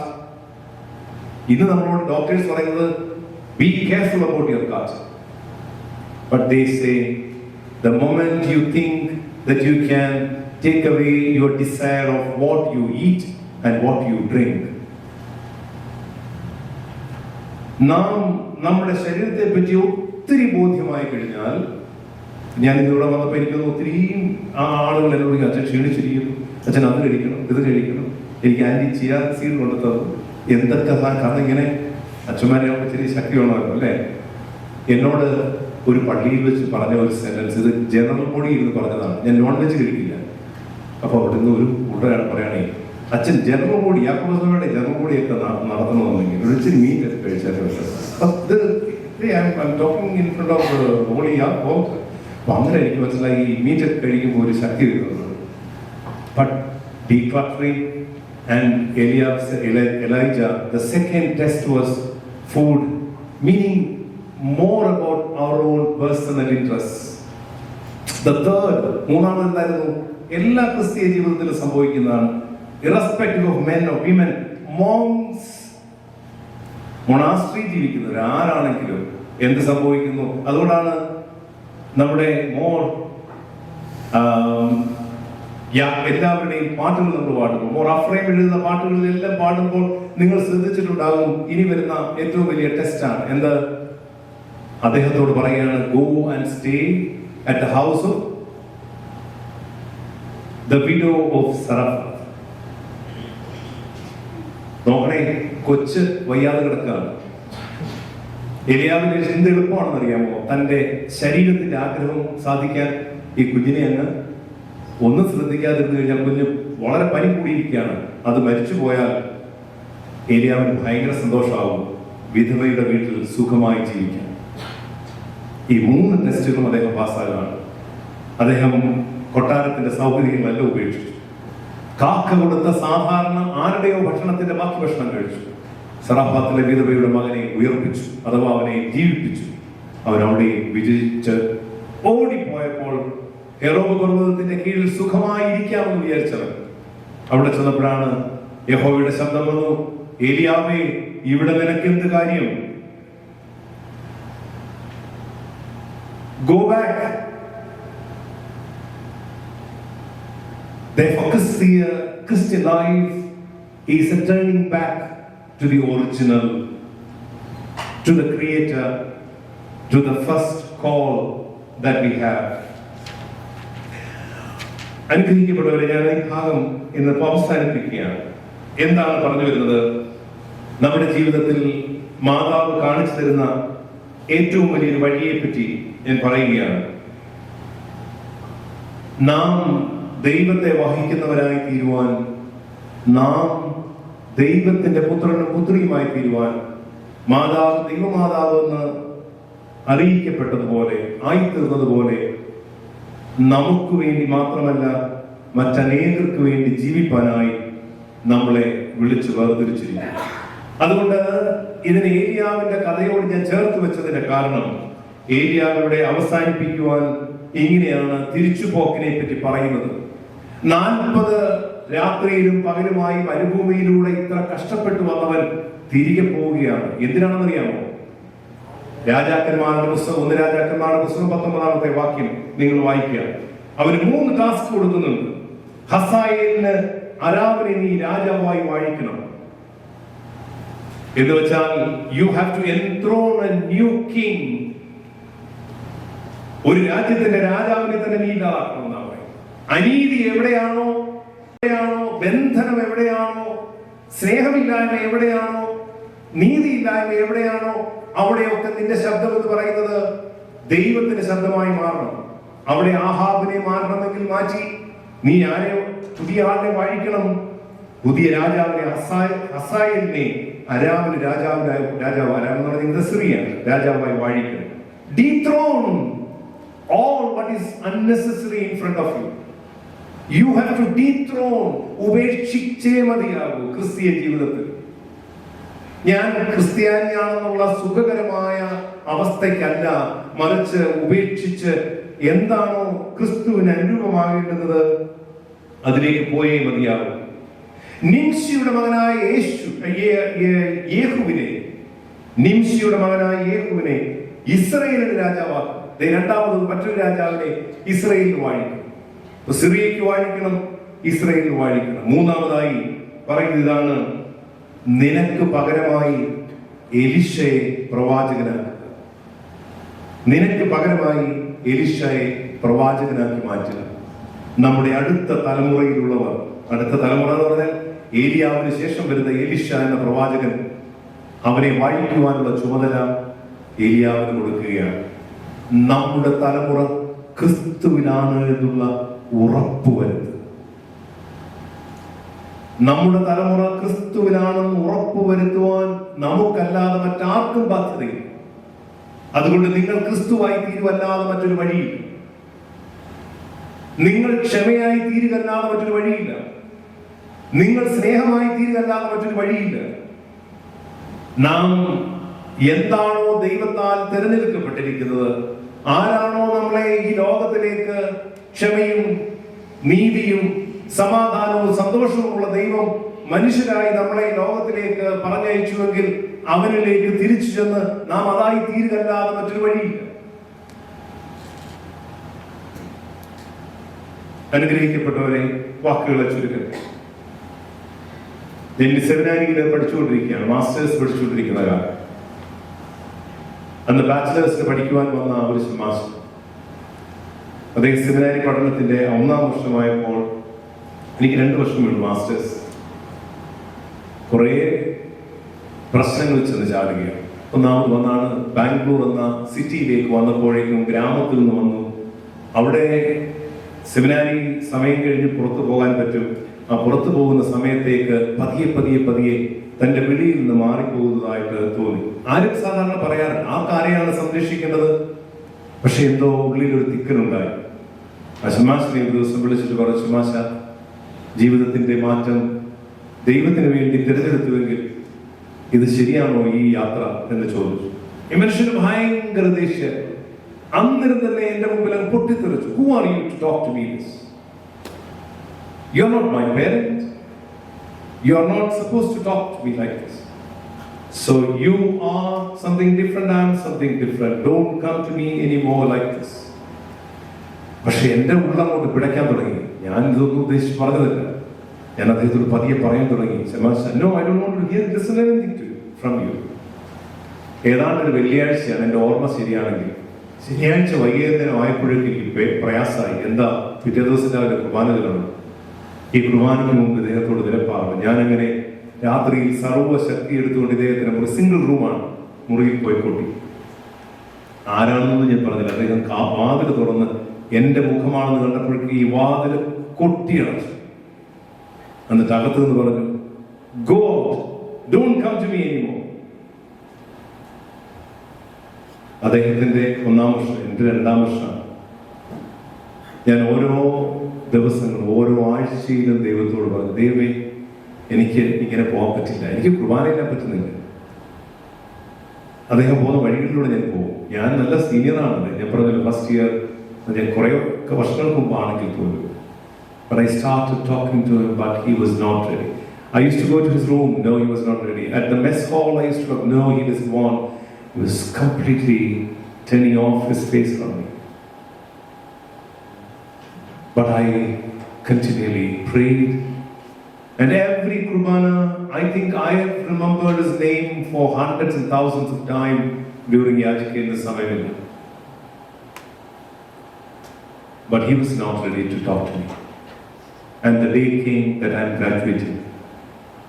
And the graduation ceremony song, I prayed, God, I can't go out from this campus without him talking to me. I got my certificate. And after receiving the certificate, we have to turn and stand in a row in the ground, UTC, United Theological College. And I am standing over there, waiting for everyone to come and greet me. But I was not so happy at that point in time that I can't talk to my brother and he is hating me. How can I go out this campus without having reconciliation with him? Many people came and greeted me. I was not so happy with that. I mean, it's not that I hate that, but I was keeping in my mind that this guy would come. No, he was not running that way. But to my surprise, I saw that man coming, that deacon was coming from the other side, greeting each one, 1, 2, 3, and he was greeting, and then, എൻ്റെ ഹൃദയം ഇരിക്കാൻ തുടങ്ങി. എൻ്റെ അടുത്ത് ഒരു എൻ്റെ മുഖം മാറി ഇദ്ദേഹം പോകുന്നത് കാണുമ്പോൾ എനിക്ക് സഹിക്കാൻ പറ്റില്ലല്ലോ. Third person, second person, I prayed, Lord, you can turn him now. I want him to be with you. The second person. And then, second last, and the guy came in front of me. And he jumped over my shoulders, cried. And he said, Achan, I wanted to reconcile you from the very first day, but something was blocking. But I know that I can't be without reconciling with you. It is possible. And that is the reason why we sing, Durasthar Samipastharuma Tammil Nirakkum Samayam Than Adinal Sodarare Varuve Oru Pol Karuna Irannida. എന്റെ വാക്കുകളെ അവസാനിപ്പിക്കുമ്പോൾ മൂന്നാം ദിവസം നാം ഇതാണ് ചിന്തിക്കുന്നു. ഒന്നാം ദിവസം നാം പറഞ്ഞു, മറിയം മറ്റൊരു ലോകത്തിലൂടെ, പ്രതിസന്ധികളുടെ ലോകത്തിലൂടെ തന്റെ ശൈശവം വളർത്തി വന്ന് നല്ല ബന്ധങ്ങളായിരിക്കുന്ന ഹന്നയും സഖറിയ പുരോഹിതനും എലിസബത്തും ശമൂനും ഒക്കെയായി വളർന്നു വന്നു. രണ്ടാം ദിവസം നാം കണ്ടു, അതുകൊണ്ട് ക്രിസ്തുവിലേക്ക് ഞാൻ സമർപ്പിക്കുന്നു, നിന്റെ ഹിതം എന്നിൽ സംഭവിക്കട്ടെ എന്ന് പറയുന്നു. ആ മറിയം ലോകത്തെ വെളിപ്പെടുത്തിയത് ക്രിസ്തുവിനെ വെളിപ്പെടുത്തുവാനുള്ള തന്ത്രപ്പാടിലായി. മറിയം ജീവിച്ചത് തന്നെ ക്രിസ്തുവിനെ വെളിപ്പെടുത്തുവാനായിരുന്നു എങ്കിൽ നമ്മുടെ ജീവിതം, നമ്മുടെ ഓരോരുത്തരുടെയും ജീവിതം ആ വിശുദ്ധ ദൈവമാതാവിനോട് ചേർത്ത് വെക്കുമ്പോൾ നമുക്ക് ഒട്ടും കുറയുവാൻ സാധിക്കുകയില്ല. ക്രിസ്തുവിന്റെ രൂപമായി, സ്നേഹമായി, സ്വാതന്ത്ര്യമായി, സമാധാനമായി, നിരപ്പായി ലോകത്തിലെമ്പാടും നമ്മുടെ ജീവിതത്തിലും കുടുംബത്തിലും സമൂഹത്തിലും കുഞ്ഞുങ്ങളുടെ മുമ്പിലും ഒക്കെ ദൈവത്തിന്റെ രൂപമായി മാറും. സാക്ഷ്യമുള്ള അപ്പനായി മാറുവാൻ, സാക്ഷ്യമുള്ള അമ്മയായി മാറുവാൻ, സാക്ഷ്യമുള്ള ഭർത്താവായി മാറുവാൻ, സാക്ഷ്യമുള്ള ഭാര്യയായി മാറുവാൻ, സാക്ഷ്യമുള്ള അച്ഛനായി മാറുവാൻ, സാക്ഷ്യമുള്ള സമൂഹമായി മാറുവാൻ, ബോസായി മാറുവാൻ, ജോലിക്കാരനായി മാറുവാൻ, അവിടെയൊക്കെ ക്രിസ്തുവിൽ മാത്രം ആ സാക്ഷ്യം നിലനിൽക്കുവാൻ ദൈവത്തിന്റെ പരിശുദ്ധാത്മാവ് നമ്മെ സഹായിക്കട്ടെ. നമ്മുടെ തലകളെ നമുക്ക് വണക്കാം.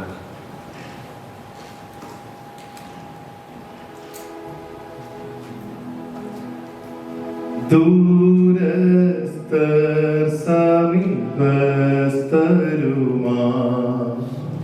തമ്മിൽ നിരക്കും സമയം താൻ അതിനാൽ സോദരരെ വരുവീ ഒരുപോൽ കരുണ ഇരന്നീടാ.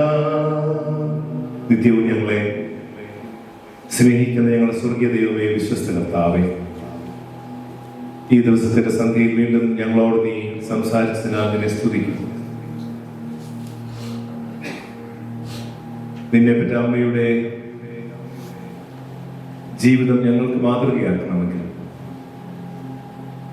അവൾ പോയ വഴികൾ, അവൾ തിരഞ്ഞെടുത്ത തീരുമാനങ്ങൾ, അവൾ മുഖാന്തരം ലോകത്തിലുണ്ടായ മാറ്റങ്ങൾ, അവൾ മുഖാന്തരം അവളുടെ മുമ്പിൽ വരുന്ന ഓരോരുത്തരും അനുഭവിക്കുന്ന ജീവിതത്തിന്റെ മാറ്റങ്ങൾ ഞങ്ങളിലൂടെ സംഭവിച്ചേ പറ്റൂ കർത്താവേ. ഞങ്ങൾ അമ്മയെ സ്നേഹിക്കുന്നു എന്ന് പറഞ്ഞത് കൊണ്ട് തീർന്നില്ലല്ലോ. ഞങ്ങൾ അമ്മയുടെ മധ്യസ്ഥതയിൽ അഭയപ്പെടുന്നു എന്ന് മാത്രം പറഞ്ഞത് കൊണ്ട് തീരുന്നില്ലല്ലോ കർത്താവേ. അമ്മയെ പോലെ ഞങ്ങളുടെ ജീവിതങ്ങളിൽ രൂപാന്തരപ്പെടുവാൻ ഞങ്ങളെ കാണുന്നവർ യേശു ക്രിസ്തുവിന്റെ സ്നേഹവും സമാധാനവും നീതിയും ലോകത്തിൽ കണ്ടെത്തുവാൻ ഞങ്ങളെയും സഹായിക്കുന്നു. മറിച്ച് നിന്നെ ഞാൻ അറിയുന്നില്ല എന്നും ഇവന്റെ മുഖം, ഇവളുടെ മുഖം സകല തിന്മകളുടെയും അന്ധകാരത്തിന്റെയും അനീതിയുടേതുമായി തീരുന്നു എന്ന് പറയുവാനിടവരുടെ ദൈവത്താവേ, ഇന്ന് ഈ രാത്രികാലം ഞങ്ങളുടെ ജീവിതത്തെ ക്രിസ്തുവോളം വളർത്തുവാനിട വരുത്തണമേ. മാതാവ് തൻ്റെ ജീവിതത്തിൽ കണ്ടെത്തിയ ആ നല്ല തിരഞ്ഞെടുപ്പ് ഞങ്ങളുടെ ജീവിതത്തിലൂടെ ലോകത്തിന് കൊടുക്കുവാൻ ഞങ്ങളെയും സഹായിക്കണമേ. നഷ്ടപ്പെട്ടു പോയി എന്നുള്ളതല്ല, അവിടെ നിന്ന് വീണ്ടും ഉയർത്തെഴുന്നേൽക്കുവാൻ, കളഞ്ഞുപോയി എന്നുള്ളതല്ല, കണ്ടുകിട്ടുവോളം അന്വേഷിച്ച് നിന്നോടൊത്ത് ചേരുവാനും ഞങ്ങളെ സഹായിക്കണമേ. കരങ്ങൾ തുറന്നു പിടിച്ച അപ്പൻ എൻ്റെ കുറവുകളിൽ സ്നേഹത്തോടുകൂടെ എന്നെ ആശ്ലേഷണം ചെയ്യുമെന്ന് ഉറപ്പുള്ളതാകിയാൽ ഞാൻ ഉപേക്ഷിക്കേണ്ടതിനെ ഉപേക്ഷിക്കേണ്ടിയിരിക്കുന്നു.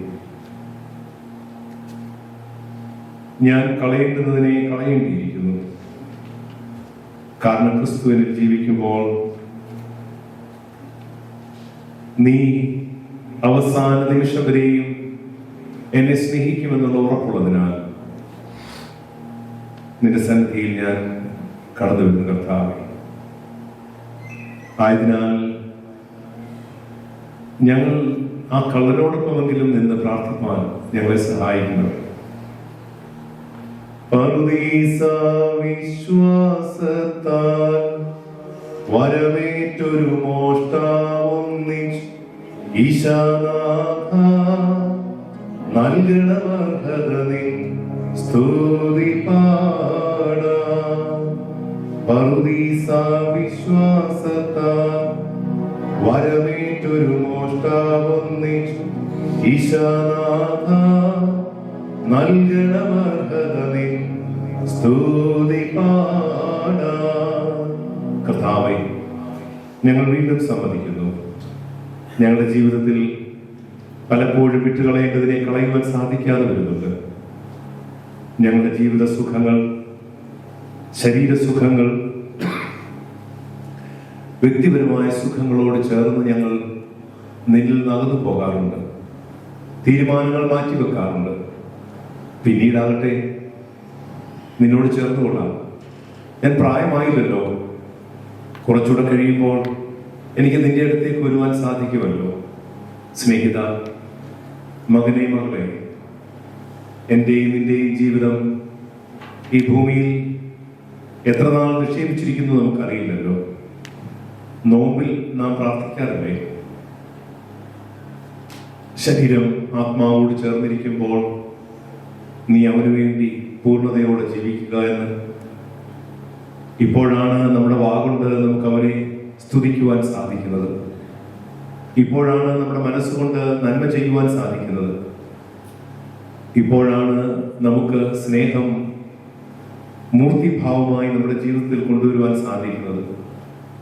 ഇപ്പോഴാണ് സഹനം നമ്മളിലൂടെ മറ്റുള്ളവർ കാണുവാൻ സാധിക്കുന്നത്. ഇപ്പോഴാണ് നീതി പ്രവർത്തിക്കുവാനുള്ള നല്ല സമയം. എൻ്റെ മുമ്പിൽ വിശന്നും ദാഹിച്ചും ഒരു നേരം എന്നോട് കൂടെ ചേരണമെന്ന് ആഗ്രഹിക്കുന്നവരെയും മാറ്റി നിർത്തി. എവിടെയാണ് എനിക്ക് സന്തോഷം ലഭിക്കുന്നത്? ഒരു നേരമല്ല, ഒരാഴ്ചക്കാലം ഭക്ഷണമില്ലാത്തവർ ജീവിക്കുന്ന ലോകത്ത് എൻ്റെ ഭക്ഷണസുഖം മാത്രം ഞാൻ ഓർത്ത് എങ്ങനെ ജീവിക്കുവാൻ സാധിക്കും? കർത്താവേ, നീ എനിക്ക് നൽകിയിട്ടുള്ള പരീക്ഷണങ്ങളിൽ പലപ്പോഴും ഞാൻ പരാജിതനായിട്ടുണ്ട്. ഇനി എനിക്കൊരു മാർഗമേ ഉള്ളൂ, നിന്നോട് മോചനം അപേക്ഷിക്കുക. ആയതിനാൽ ഉച്ചസ്ഥ സ്വരത്തിൽ ഞങ്ങൾ നിന്നോട് ക്ഷമയാചിക്കുന്നു. ഞങ്ങളോട് ക്ഷമിക്കണമേ. കർത്താവേ, എന്നോട് കരുണ ചെയ്യണമേ. കർത്താവേ, എന്നോട് കരുണ ചെയ്യണമേ. കർത്താവേ,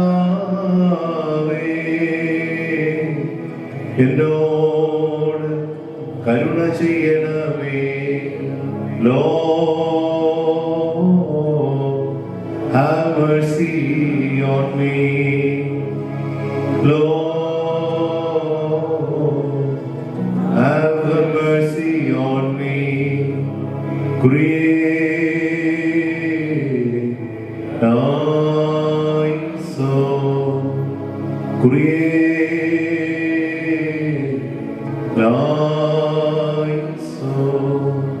ശത്രുവിനെ സ്നേഹിക്കുവാൻ പഠിപ്പിച്ച കർത്താവ് നിന്നോട് ഇന്ന് രാത്രി ചോദിക്കുന്നു, സ്നേഹിത, നിനക്ക് ശത്രുവുണ്ടോ? ഇന്ന് രാത്രി നിരപ്പാകണം. സ്നേഹിത, നിന്റെ കുടുംബത്തിൽ നിനക്ക് വിദ്വേഷതയുണ്ടോ? ഇന്ന് രാത്രി നീ അത് മാറ്റിയെടുക്കണം. സ്നേഹിത, നിനക്ക് ആരോടെങ്കിലും ഇനി നിരപ്പാകാനുണ്ടോ? ഇന്ന് രാത്രി നീ പേരായി ഓർത്ത് കർത്താവിനോട് പറയണം, കർത്താവേ, എനിക്ക് അവരോട് ഇനി വിരോധമില്ല. എന്തിന് ഞാൻ ഈ ഭൂമിയിൽ വിരോധം വെക്കണം? ഈ നിമിഷം ഞാൻ ഈ ലോകത്തിൽ നിന്ന് മാറ്റപ്പെട്ട ഇനി എന്താണ് എനിക്കുള്ളത്? എൻ്റെ ശരീരവും ആത്മാവും പിന്നീട് ഒരുമിച്ചാകുവാൻ നീ രണ്ടാമത് വരേണ്ടേ? ഇപ്പോൾ നിയോഗിച്ച നിയോഗം നഷ്ടപ്പെടാതിരിക്കാൻ നമുക്ക് നിരപ്പാകാം. നിന്നെ അവൻ സ്നേഹിക്കുന്നു. സ്നേഹിത, നീ ക്രിസ്തുവിൻ്റെതാകുന്നു. നീ ക്രിസ്തുവിനെ തിരഞ്ഞെടുത്തവനാണ്. നീ സാത്താനെ ഉപേക്ഷിച്ചവനാണ്. നീ പാപത്തെ ഉപേക്ഷിച്ചവനാണ്. അതിനാൽ ക്രിസ്തു എന്നിലും നിന്നിലും ജീവിക്കട്ടെ. മാതാവ് നടന്നതും നീങ്ങിയതുമൊക്കെ ഇപ്പോൾ ഉദരത്തിൽ ശിശുവുമായിട്ടാണ്. അതുകൊണ്ട് തന്നെ എലിസബത്ത് എത്ര ശക്തിയോടുകൂടെ പറഞ്ഞു, അനുഗ്രഹിക്കപ്പെട്ടതും പരിശുദ്ധാത്മാവിൽ നിറഞ്ഞവളുമായി തീരുക. Thank you Lord. ആ അനുഭവം ഞങ്ങളിലെ കൊണ്ടുവരണമേ. ഞങ്ങൾ നിനക്ക് നിന്റെ ഏകജാതന പരിശുദ്ധവും വായിക്കും, സ്തുതിയും സ്തോത്രവും സമർപ്പിക്കും. ആയ ദൈവമാതാവിസ്തുകനെയും മറിയാമിന്റെയും സർവപരിശുദ്ധന്മാരെയും ശുദ്ധിമതികളുടെയും മധ്യസ്ഥകളാലും പ്രാർത്ഥനകളാലും തന്നെയും അനുഗ്രഹിക്കപ്പെട്ടവരെ, ഇന്ന് ഈ ശുശ്രൂഷയ്ക്ക് ചേർന്ന് നിൽക്കുമ്പോൾ ബഹുമാനപ്പെട്ട അച്ഛൻ വീണ്ടും നമുക്ക് നന്ദി പറയുമെങ്കിലും ഞാൻ എൻ്റെ കുറേ സുഹൃത്തുക്കൾ പല സ്ഥലത്തു നിന്നായിട്ടുണ്ട് വന്നത് ദൈവത്തിനെ സമർപ്പിക്കുന്നു. ബോസ്റ്റണിൽ നിന്ന് വണ്ടി ഓടിച്ചുള്ളവർ വരികയും നമ്മളോടൊപ്പം ആയിരിക്കുന്ന എൻ്റെ സ്നേഹിതരൊക്കെ ഉണ്ട്. Thank you every one. Again, we meet tomorrow. Thank you.